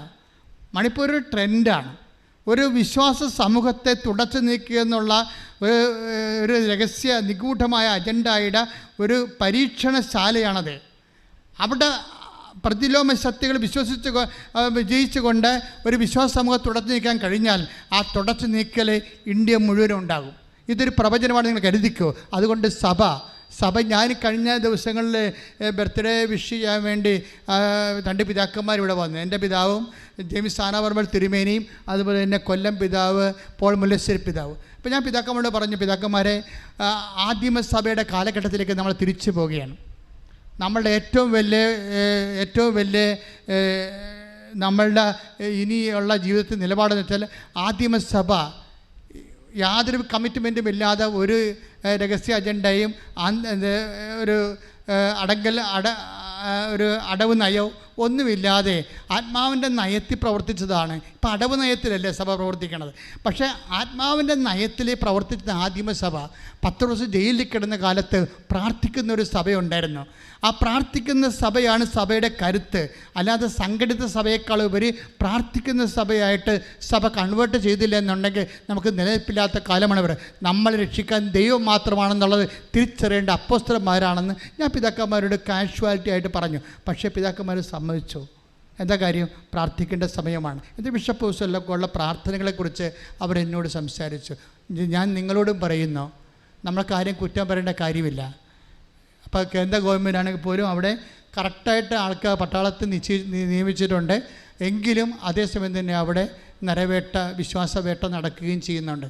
അപ്പോൾ നമ്മൾക്ക് ഈ സമയത്തൊക്കെ പരസ്പരം കുറ്റം പറഞ്ഞ് ആരുടെയും പഴിചാരുന്നതിന് പകരം പരസ്പരം പറ്റുന്ന തരത്തിൽ പ്രാർത്ഥിച്ച് അവരുടെ നടപടിക്രമങ്ങളെയും ഇപ്പോൾ സെൻട്രൽ ഗവൺമെൻറ് ആയാലും ശരി അവരുടെ സമാധാനം സ്ഥാപിക്കാനുള്ള ശ്രമങ്ങളെ, സമാധാനം സ്ഥാപിക്കുന്നവർ ഭാഗ്യവാന്മാർ, അവർ ദൈവപുത്രൻ എന്ന് വിളിക്കപ്പെടുമെന്ന് ഈശോ പറഞ്ഞെങ്കിൽ അങ്ങനെ ദൈവപുത്രക്കടുത്ത സമാധാന ശ്രമം ഗവൺമെൻറ്റിൻ്റെ ഭാഗത്തുണ്ടായാൽ അത് ഏത് ഗവൺമെൻറ് ആയാലും ഏത് സംസ്ഥാന ഗവൺമെൻറ് ആയാലും അതുപോലെ തന്നെ പരസ്പരം പറഞ്ഞ് വിഘടിപ്പിച്ച് വീണ്ടും പുണ്ണിനെ ചിരണ്ടി പഴുപ്പിക്കുന്നതിന് പകരം നിങ്ങളെല്ലാവരും അപ്പോസ്തല തീക്ഷ്ണതയോടെ പ്രാർത്ഥിക്കണം.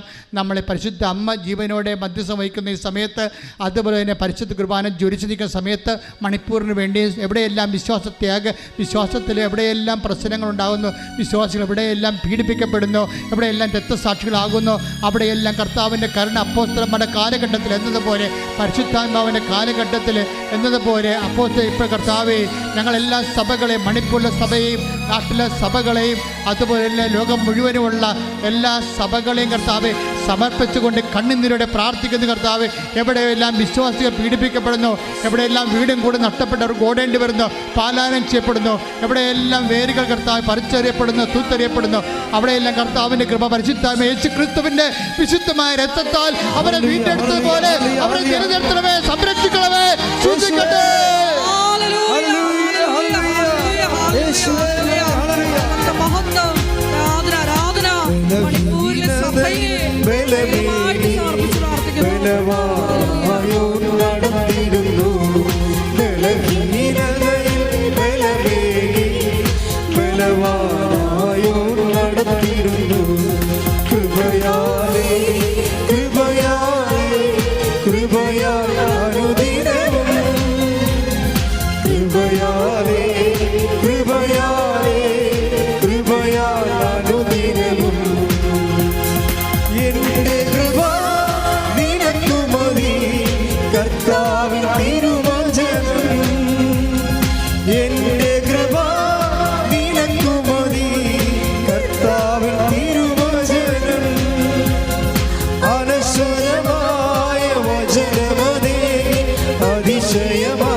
അപ്പോൾ സൽപ്രവൃത്തികൾ ചെയ്യുമ്പോൾ, ഇപ്പോൾ ഉടമ്പടിയിൽ 40% സൽപ്രവൃത്തികളുണ്ട്, 40% ജീവകാരുണ്യ പ്രവൃത്തികളും 40% സുവിശേഷ പ്രവൃത്തികളാണ് ഉള്ളത്. ഇതാണ് ഉടമ്പടി പറയുന്ന സൽപ്രവൃത്തികൾ. എന്താണ് നമ്മൾ തോബിത്ത് 12:14-13 വായിച്ചത്? നിൻ്റെ സൽപ്രവൃത്തികൾ എനിക്ക് അജ്ഞാതമായിരുന്നില്ല. മനസ്സിലായില്ലേ? അപ്പോഴേ തോബിത്ത് എന്താ ചെയ്തത്? ഒരു പെന്തക്കോസ്താ തിരുനാൾ ദിവസമാണ്. വിഭവസമർത്ഥമായ മേശ, ആ ഭക്ഷണം കൊണ്ട് മേശ നിറഞ്ഞിരിക്കുക. അപ്പോൾ ഉച്ചക്ക് ഊണ് കഴിക്കാൻ വന്നപ്പോൾ കൊച്ചു തോബിയോട് പറഞ്ഞു, നമ്മുടെ ആൾക്കാർ വല്ലവരും ഉണ്ടെങ്കിൽ നീ വിളിച്ചോണ്ട് വാ, അവർ വരുന്നിടത്തോളം കാലം ഞാൻ ഭക്ഷണം കഴിക്കാതിരിക്കാം. മനസ്സിലായില്ലേ? കണ്ടില്ലേ? യേശുക്രിസ്തുവിന് മുമ്പുള്ള നല്ല മനുഷ്യരെക്കുറിച്ച് കണ്ടില്ലേ? തോബി, ദൈവത്തെ അറിയുന്ന മക്കൾ.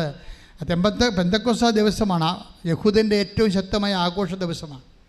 അപ്പോൾ വിഭവസമർത്ഥമായ ഭക്ഷണം കൊണ്ട് മേശ നിറഞ്ഞിരിക്കുമ്പോൾ തോബിത്ത് ഉച്ചക്ക് ഭക്ഷണം കഴിക്കാൻ വരുമ്പോൾ മകനോട് പറയും, ഞാൻ ഭക്ഷണം കഴിക്കുന്ന മുമ്പ് നമ്മുടെ കൂട്ടത്തിൽ ആരെങ്കിലും പട്ടണങ്ങളിൽ അരഞ്ഞു നടക്കുന്നുണ്ടെങ്കിൽ അവരെ വിളിച്ചോണ്ട് വാ, അവർ വരുന്നവരെ ഞാൻ ഭക്ഷണം കഴിക്കാതിരിക്കാം. ഓ, എന്തൊരു മനസ്സാ, എന്തൊരു സഹോദര സ്നേഹമാണ്. അപ്പോൾ ഉടനെ അവൻ പോയിട്ട് പെട്ടെന്ന് പട്ടണത്തിൽ പോയി നോക്കിയിട്ട് പോയി അണച്ച് പെട്ടെന്ന് വരും. എന്താ പറഞ്ഞു പറയും, ഒരു മൃഗത്തെ നമ്മുടെ കൂട്ടത്തിൽ ഒരാളെ കൊന്നിട്ടിരിക്കണം അവിടെ. അയ്യോ എന്ന് പറയുമ്പോൾ അപ്പോൾ ഞാൻ ഭക്ഷണം തൊട്ട് നോക്കുക പോലും ചെയ്യാതെ അങ്ങോട്ട് ഓടിയെന്നാണ് ഉച്ചക്ക്. പിന്നെ ആ ആളെ സാപത്തല്ലേ, മറവ് ചെയ്യാൻ പറ്റത്തില്ല. സൂര്യൻ അസ്തമിക്കത്തോളം കാലം ആ ജഡം മറച്ച് വെച്ചിട്ട് അവിടെ കുത്തിയിരുന്നു. അവിടെയാണ് പ്രശ്നം. അപ്പോൾ സൽപ്രവൃത്തിയാണ്. ഇങ്ങനെ നീ ചെയ്യുന്ന സൽപ്രവൃത്തികൾ അത് രഹസ്യമായാലും എനിക്ക് അജ്ഞാതമല്ലെന്നാണ് കർത്താവിൻ്റെ വചനം. ആ സൽപ്രവൃത്തി മാത്രം വായിച്ച് 12-13 ശ്രുതിക്കട്ടെ. ഹല്ലേലൂയ, ഹല്ലേലൂയ, ഹല്ലേലൂയ, ഹല്ലേലൂയ, ഹല്ലേലൂയ. യേശുവേ നന്ദി, നന്ദി, ഹല്ലേലൂയ, ഹല്ലേലൂയ. ഭക്ഷണമേശയിൽ നിന്ന് എഴുന്നേറ്റ് ചെന്ന് മൃതദേഹം സംസ്കരിക്കാൻ മടിക്കാതിരുന്ന നിന്റെ സൽപ്രവൃത്തി എനിക്ക് അജ്ഞാതമായിരുന്നില്ല. ഞാൻ നിന്നോടൊപ്പം ഉണ്ടായിരുന്നു. ആ സൽപ്രവൃത്തി എനിക്ക് അജ്ഞാതമായിരുന്നില്ല. കാരണം എന്താണ്? ആ സൽപ്രവൃത്തി നീ ചെയ്യുമ്പോൾ ഞാൻ നിന്നോടൊപ്പം ഉണ്ടായിരുന്നു. ഞാൻ നിങ്ങളോട് പറയത്തില്ലേ നിങ്ങൾ രോഗികളെ പോയി കാണണം, ആശുപത്രിയിൽ പോയി കാണണമെന്നൊക്കെ. നിങ്ങൾ നഗ്നന്മാർക്ക് വസ്ത്രം കൊടുക്കണം. അന്ന് ഞാൻ നഗ്നനായിരുന്നു, നിങ്ങളെന്നെ ഉടുപ്പിച്ചു, ഞാൻ എനിക്ക് വിശ്വം നിങ്ങൾക്ക് ഭക്ഷണം തന്നെന്നൊക്കെ പറയുമ്പോൾ നിങ്ങൾ ഭക്ഷണം ഉണ്ടാക്കി എന്തുമാത്രം ആൾക്കാരാണ് ഇന്ന് പാവപ്പെട്ടവർക്ക് കൊടുക്കുന്നത്. പക്ഷേ ഓർക്കുക, അത് ഉടമ്പടി പ്രകാരം കൊടുക്കുമ്പോൾ ഉടമ്പടിയുടെ ഒരു ചിറ്റവൃത്തിയായിട്ട് നിങ്ങൾ കണക്കാക്കരുത്. മറിച്ചെന്താണ്? ആ സമയത്തെല്ലാം ദൈവത്തിൻ്റെ സാന്നിധ്യം ഉണ്ടാകും. ഉടമ്പടി ലക്ഷ്യം വെക്കുന്ന ദൈവത്തിൻ്റെ സാന്നിധ്യമാണ്. അത് നമുക്ക് സമർത്ഥമായി ലഭിക്കുന്ന സൽപ്രവർത്തികളിലൂടെയാണ്. കൈയടിച്ച് കർത്താവ് ഉടമ്പടി എടുത്തിട്ടുള്ള ഞങ്ങൾക്ക് പുത്തൻ പ്രേക്ഷിത ചൈതന്യം നൽകി പ്രവർത്തികൾ ചെയ്യാനുള്ള വലിയ അഭിഷേകം ഈ ആരാധനയിലൂടെ പ്രദാനം ചെയ്യണമേ. ഹല്ലേലൂയ.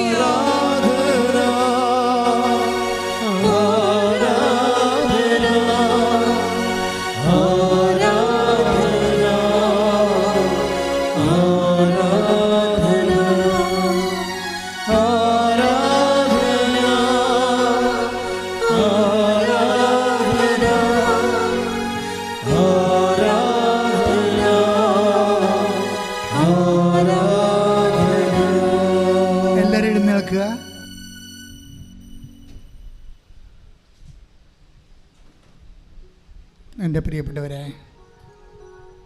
കഴിഞ്ഞ ദിവസങ്ങളിലെ കൈ നെഞ്ചത്ത് വെച്ചും വേറെ വെച്ചും ശരീരത്തിൻ്റെ വ്യത്യസ്തങ്ങളായ ഭാഗങ്ങളിൽ വെച്ച് പ്രാർത്ഥിച്ചപ്പോൾ ആ പ്രാർത്ഥന കേട്ടപ്പോൾ ഞാനും എൻ്റെ രോഗാതുരമായ സ്ഥലങ്ങളിൽ എൻ്റെ കൈകൾ വെച്ചു, എന്നെ കർത്താവ് സുഖപ്പെടുത്തിയെന്ന് പറഞ്ഞ് ഒരു സാക്ഷി ഇട്ടിട്ടുണ്ട്. അപ്പോൾ ഇതെല്ലാം ദൈവം പൂർണ്ണമായിട്ട് അംഗീകരിക്കുകയാണ്. നമ്മൾക്ക് തന്ന വെളിപാടനുസരിച്ച് നമ്മളിപ്പോൾ രോഗസൗഖ്യ പ്രാർത്ഥന സമയമാണ്.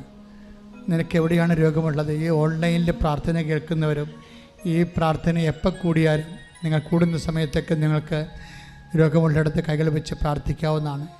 ഇപ്പോഴച്ഛൻ പ്രാർത്ഥിക്കാൻ തുടങ്ങുമ്പോൾ എൻ്റെ മക്കൾ കൈകൾ മാറ്റി മാറ്റി വെച്ചുകൊണ്ടിരിക്കണം. ചിലപ്പോൾ 1, 2, 3 രോഗങ്ങളുള്ള മക്കളുണ്ടാകും. അവിടെ എല്ലാം മാറ്റി മാറ്റി വെച്ച് വിശ്വാസ പ്രമാണം അറിയാവുന്നവർ വിശ്വാസ പ്രമാണം ചൊല്ലിയും അല്ലാത്തൊരു യേശുവേ രക്ഷക എൻ്റെ രോഗങ്ങൾ ഏറ്റെടുക്കണമെന്ന് ആവർത്തിച്ച് പ്രാർത്ഥിച്ചുകൊണ്ട് ഈ രോഗസൗഖ്യമായി നേടാവുന്നതാണ്. ശ്രുതികട ഹല്ലേലൂയ. നല്ലവനായ ദൈവമേ, നിൻ്റെ ഉന്നതമായ നാമത്തിന് സ്തോത്രം ചെയ്യുന്നു.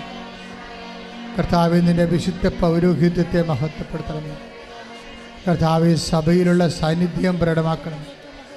36 വർഷം അർപ്പിച്ച കൃപാണ യോഗ്യതയായി 36 വർഷം അർപ്പിച്ച കൃപാണ യോഗ്യതയായി കൃപാസാൽത്താറെ ജീവനോടെ പ്രത്യക്ഷപ്പെട്ട പരിശുദ്ധ അമ്മയുടെ മാധ്യസ്ഥത്തിൽ കൃപാസാൽത്താറെ പ്രത്യക്ഷപ്പെട്ട പരിശുദ്ധ അമ്മയുടെ മാധ്യസ്ഥത്തിൽ ഞാൻ ഓരോ മക്കൾക്ക് വേണ്ടി ഈ നിമിഷം പ്രാർത്ഥിക്കണം കർത്താവേ.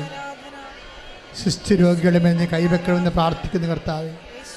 കണ്ണിന് കാഴ്ച മൂടുന്നവരെ കുറയുന്നവരെ കണ്ണുകളെ സ്പർശിക്കണം പ്രാർത്ഥിക്കുന്ന കർത്താവേ. മൂക്കിലെ അഡിനോയിഡ് രോഗികളെ സ്പർശിക്കണം പ്രാർത്ഥിക്കുന്ന കർത്താവേ.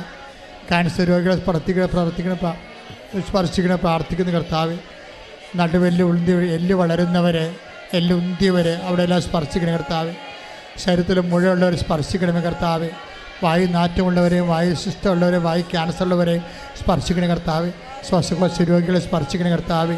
ശ്വാസകോശ രോഗികളെ, ഹൃദയ രോഗികൾ, പ്ലീഹ രോഗികളെ, കരൾ രോഗികളെ സ്പർശിക്കണ കർത്താവേ. കർത്താവിൻ്റെ വിശുദ്ധമായ രക്തം വിശുദ്ധ രക്തം കർത്താവ് ശരീരം തളിക്കപ്പെടട്ടെ. കർത്താവിന് ഉന്നതമായ നാമത്തിൽ സഭയുടെ അധികാരത്തിൽ കുശിൻ്റെ അടയാളത്തിൽ ഉള്ളംകാലം മുതൽ ഉച്ചവരെ കർത്താവിൻ്റെ രക്തം നിരട്ടെ. വാതരോഗികളെ, വിസർപ്പ രോഗികളെ, സോറിയാസിസ് രോഗികൾ, പിസ്റ്റുല രോഗികൾ, PCOD രോഗികൾ, RSS രോഗികളെ, മക്കളില്ലാത്തവർ കർത്താവേ, കർത്താവെ, ഓട്ടിസത്തിൻ്റെ രോഗമുള്ളവർ കർത്താവെ, ഹൈപ്പർ ആക്ടിവിറ്റി ഉള്ളവർ കർത്താവെ, അപസ്മാര രോഗികൾ, ത്വക്ക് രോഗികളെ യേശുവിൻ്റെ ഉന്നതമായ നാമത്തിൽ സഭയുടെ അധികാരത്തിൽ കുരിശിൻ്റെ അടയാളത്തിൽ മാരക രോഗങ്ങൾ, തിരവേദികൾ യേശുവിൻ്റെ നാമത്തിൽ മനോരോഗങ്ങൾ മാറിപ്പോകട്ടെ. ശ്രദ്ധിക്കട്ടെ.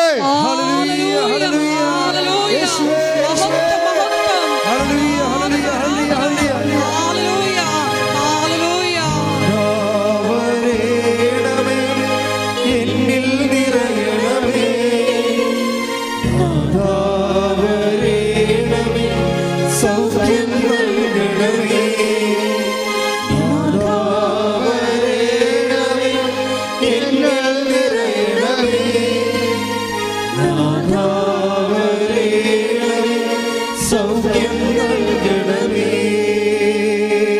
എൻ്റെ പ്രിയപ്പെട്ടവരെ, മക്കളില്ലാത്തവരെ, വിവാഹം ഒത്തുവരാത്തവരെ, സ്ഥലം വിൽക്കാൻ പറ്റാത്തവരെ, ജപ്തി നടപടിയെ നേരിടുന്നവരെ, ജീവിത പങ്കാളിയെ കാണാത്തവരെ, ചിലപ്പോഴേ ചിലരൊക്കെ ഈ ദിവസങ്ങളിൽ പറഞ്ഞായിരുന്നു ഭർത്താവ് കാണാനില്ലെന്ന് പറഞ്ഞ്. അതുപോലെ തന്നെ അകന്ന് താമസിക്കുന്ന ദമ്പതികൾ, ഇപ്പോൾ കേസ് പറഞ്ഞുകൊണ്ടിരിക്കുന്ന ദമ്പതികൾ, എല്ലാവരെയും സമർപ്പിച്ചുകൊണ്ട് പ്രാർത്ഥിക്കുന്ന, കൈകാലുകൾ കൊച്ചി പിടിക്കുന്നവരെ, കൈകാലുകളെ ശോഷിച്ചു പോകുന്നവരെ, തല വലിയ ഉടവിൽ ചെറിയ കുഞ്ഞുങ്ങൾ, ഉടൽ വലിയ തല ചെറിയ കുഞ്ഞുങ്ങൾ, കിടപ്പ് രോഗികളെ കുഞ്ഞുങ്ങൾ, മറിഞ്ഞ് തിരിഞ്ഞ് കിടക്കാത്തവർ, നിരങ്ങാത്ത കുഞ്ഞുങ്ങൾ, ഗർഭിണിയുടെ ഫ്ലൂയിഡ് കെട്ടിക്കിടക്കുന്നവർ, ഗർഭിണികളിൽ കൺവെൻഷൻ രോഗമുള്ളവർ, കുഞ്ഞ് പുറത്തേക്ക് വന്നുകൊണ്ടിരിക്കുന്ന അവസ്ഥയിൽ കിടപ്പ് രോഗികളാണ് ഗർഭിണികൾ, മക്കളില്ലാത്തവർ, കർത്താവ് ഗർഭസ്ഥ ശിശുക്കൾക്ക് രോഗമുള്ളവർ, കർത്താവ് സ്പർശിക്കണേ കർത്താവ്. മുടി വല്ലാണ്ട് കൊഴിയുന്നവർ, ഉറക്കമില്ലാത്തവർ, ശരീരം ചൂടാകുന്നവർ, എപ്പോഴും കലഹമുള്ള ഭവനങ്ങൾ എല്ലാം കർത്താവെ ഞാൻ നിനക്ക് മുമ്പേ പോവുകയും പിത്തളവാത് തകർക്കുകയും ഇരുമ്പോടാമ്പൽ ഒടുക്കുകയും മലകൾ നിരപ്പാക്കുകയും ചെയ്യുന്ന ദൈവത്തിൻ്റെ ശക്തി ചൈതന്യം നിന്നിലേക്ക് ആവശ്യപ്പെട്ട് കർത്താവിനെ സംരക്ഷിക്കട്ടെ. എല്ലാ വിടുതലും, എല്ലാ സങ്കടങ്ങളും, എല്ലാ വിഷമതകളും, തകർച്ചകളും, തടസ്സങ്ങളും യേശു നാമത്തിൽ നീങ്ങിപ്പോകട്ടെ. ശ്രദ്ധിക്കട്ടെ.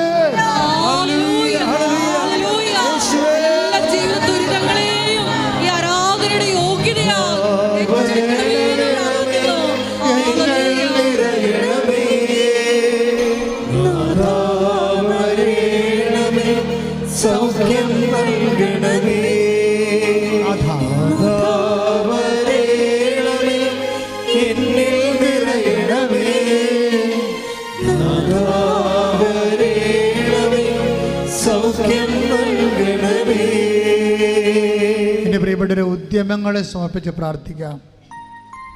കൃഷി ഉദ്യമങ്ങൾ, ചിലരുടെ ഏലപ്പാടങ്ങൾ അതുപോലെ നശിച്ചു പോയിട്ടുണ്ട്, അവർ ജപ്തിയായി പോയിട്ടുണ്ട്. ചില റബ്ബർ തോട്ടങ്ങൾ നഷ്ടപ്പെട്ടു പോയിട്ടുണ്ട്.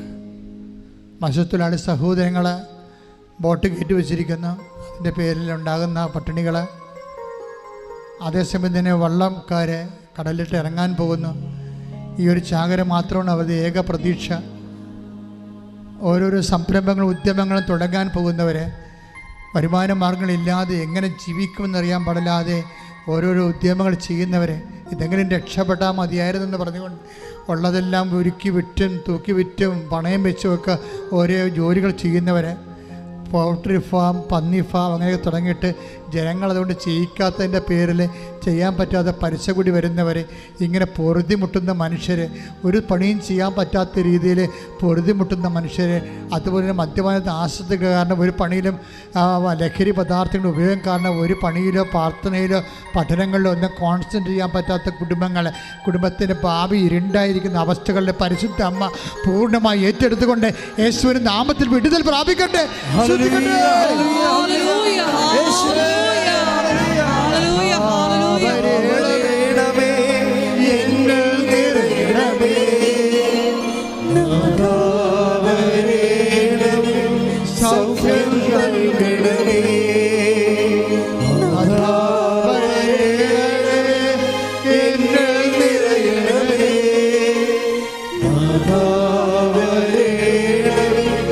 സൗഖ്യം നൽകണമേ. പരിശുദ്ധ പരമ ദിവ്യകാരുണ്യത്തിന് എൻ്റെ പ്രിയപ്പെട്ടവരെ, പരീക്ഷ എല്ലാം കഴിഞ്ഞു, റിസൾട്ടെല്ലാം വന്നു, കുഞ്ഞുങ്ങൾ ഉപരിപഠനത്തിന് വേണ്ടി പരക്കം പായുന്നു. ചിലർക്ക് ഉപരിപഠനത്തിന് എന്താണ് പഠിക്കേണ്ടതെന്ന് ഇപ്പോഴും മനസ്സിലാകാത്തവരുണ്ട്. ചിലർ ഓൺലൈനായിട്ട് അപേക്ഷിച്ചിട്ടുള്ളത് തെറ്റിപ്പോയവരുണ്ട്. ചിലർ ഒരു സ്ഥലത്ത് മാത്രം അപേക്ഷിച്ചിട്ടുണ്ട്, പല സ്ഥലത്ത് അപേക്ഷിക്കുന്നതിന് പകരം ഒരു സ്ഥലത്ത് മാത്രം അപേക്ഷിച്ചിരിക്കുന്നവരുണ്ട്.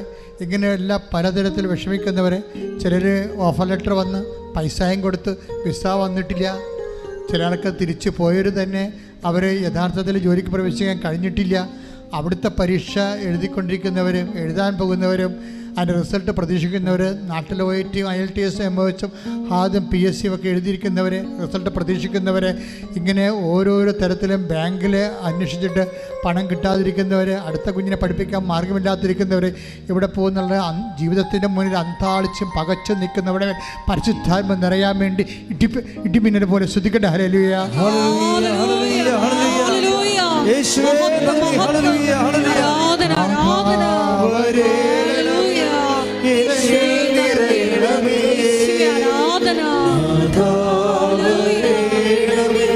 സൗഖ്യം നൽകണമേ,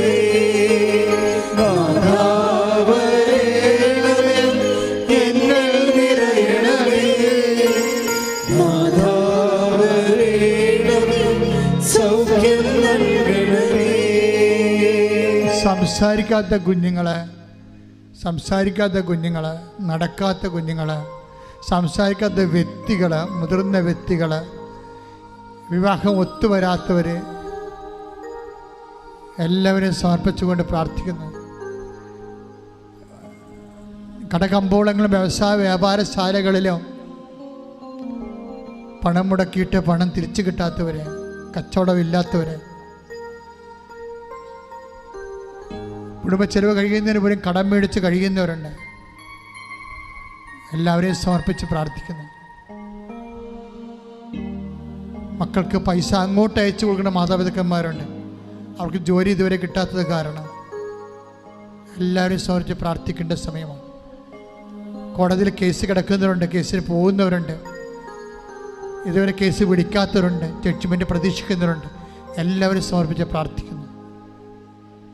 ഭാര്യാഭർത്താക്കന്മാരുടെ വീടുകൾ തമ്മിൽ കലഹത്തിലും അകൽച്ചയിലും കഴിയുന്നവരുണ്ട്.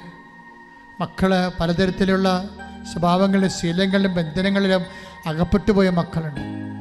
കുടുംബത്തിന് മക്കൾ നഷ്ടപ്പെട്ടവരും മക്കൾക്ക് കുടുംബം നഷ്ടപ്പെട്ടവരുമുണ്ട്. എന്ത് ചെയ്യണമെന്ന് അറിയാൻ പാടില്ലാതെ കുഴങ്ങിയിരിക്കുന്ന നരകതുല്യമായ ജീവിതാവസ്ഥയിൽ കടന്നു പോകുന്നവരുണ്ട്. എല്ലാവരും സമർപ്പിച്ചുകൊണ്ട് പരിശുദ്ധ അമ്മയുടെ മധ്യസ്ഥത്തിൽ സമർപ്പിച്ചുകൊണ്ട് ഈശോയുടെ വലിയ സത്യവിലേക്ക് ആവശ്യിക്കാൻ വേണ്ടി ഇടിമുഴക്കം പോലെ ശ്രദ്ധിക്കട്ടെ.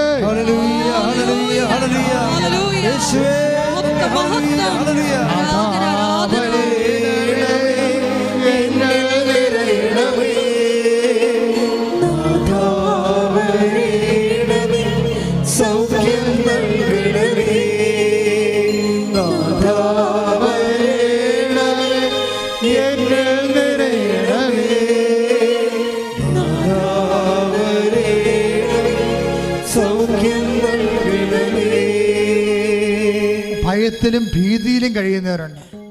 കടൽക്ഷോഭത്തിൻ്റെ കാലമാണ് വരാൻ പോകുന്നത്. കടലരികിൽ സീവാളില്ലാത്ത സ്ഥലത്ത് താമസിക്കുന്ന മക്കളുണ്ട്. അവർ മേലോട്ട് നോക്കുമ്പോൾ അവിടെ ചങ്ക പിടച്ചു പോകും. എപ്പോഴാണ് കടലിൽ ഞങ്ങളുടെ വീടും കൊണ്ട് പോകുന്നത്? ഞങ്ങളിനി എപ്പോഴാണ് ഈ തീരത്ത് നിന്ന് അസ്തമിച്ച് പോകണമെന്നറിയാതെ നിസ്സഹായ നിൽക്കുന്ന മക്കൾ. മലമ്പ്രദേശങ്ങളിലെല്ലാം താമസിക്കുന്ന മക്കളെ സംബന്ധിച്ച് പ്രാർത്ഥിക്കണം. കഴിഞ്ഞ കാലങ്ങളിൽ ഉരുൾപൊട്ടിയതിൽ അടുത്ത് താമസിക്കുന്ന മക്കളെ സംബന്ധിച്ച് പ്രാർത്ഥിക്കണം. കഴിഞ്ഞ കാലങ്ങളിൽ പ്രളയം വന്നപ്പോൾ അവിടെ നിന്ന് പോകേണ്ടി വന്ന മക്കളും, എല്ലാ കാലത്തും മഴ വരുമ്പോൾ പ്രളയമായി പോകുന്ന സ്ഥലങ്ങൾ, അതെല്ലാം ശാശ്വതമായി പരിഹരിക്കാൻ ഒരു വഴിയും കാണാതെ ഭരണകൂടം പകച്ചു നിൽക്കുന്ന സമയങ്ങൾ ദൈവമേ അങ്ങക്ക് മാത്രമേ അങ്ങയുടെ മക്കളെ സംരക്ഷിക്കാൻ കഴിയത്തുള്ളൂ.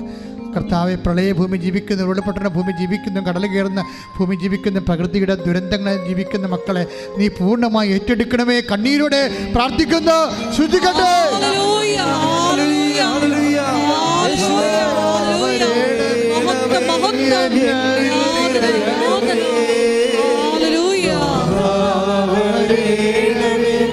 സൗഖ്യം നൽകണമേ,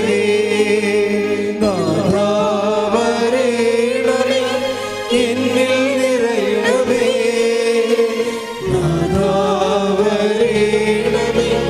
സൗഖ്യം നൽകണമേ.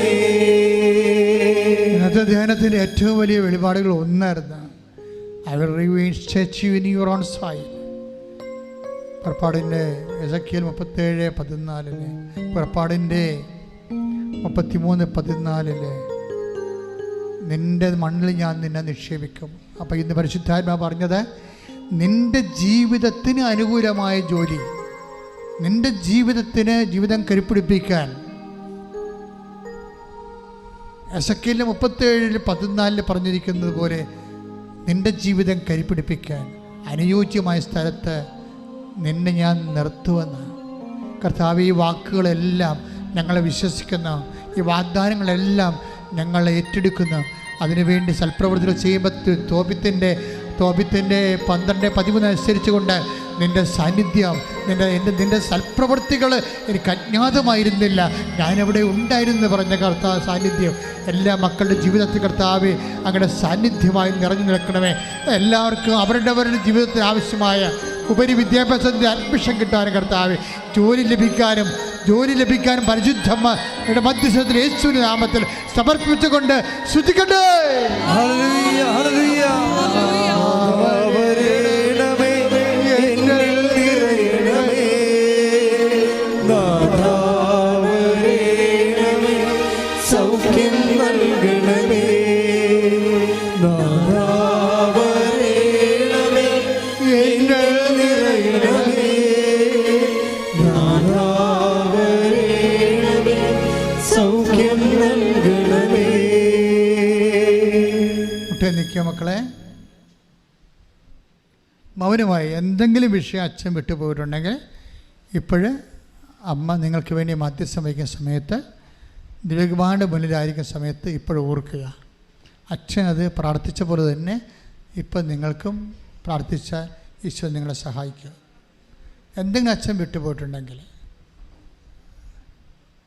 ഏതെങ്കിലും വിഷയം വിട്ടുപോയിട്ടുണ്ടെങ്കിൽ, നിങ്ങളുടെ ഏതെങ്കിലും വിഷയം വിട്ടുപോയിട്ടുണ്ടെങ്കിൽ ഇപ്പോൾ കണ്ണീരോടെ ഓർത്ത് മാതാവിൻ്റെ മധ്യസ്ഥ ഈശോയ്ക്ക് ഏൽപ്പിക്കുക.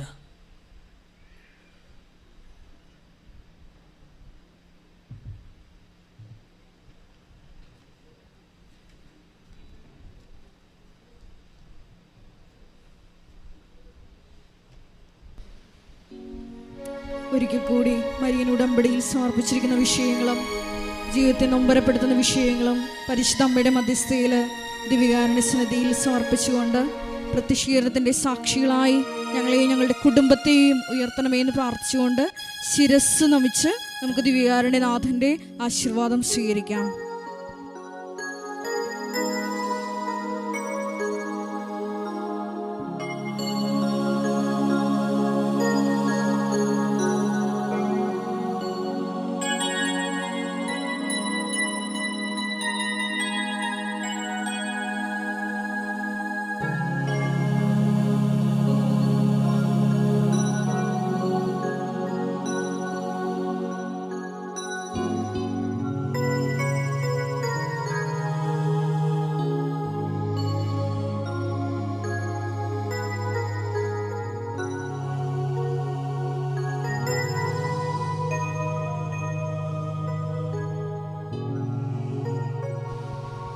പരിശുദ്ധ പരമമാ ദിവ്യകാരുണ്യമേ, എന്നുമെന്നും അങ്ങേയ്ക്കാരാധന. പരിശുദ്ധ പരമമാ ദിവ്യകാരുണ്യമേ, എന്നുമെന്നും അങ്ങേയ്ക്കാരാധന. പരിശുദ്ധ പരമമാ ദിവ്യകാരുണ്യമേ, എന്നുമെന്നും അങ്ങേയ്ക്കാരാധന.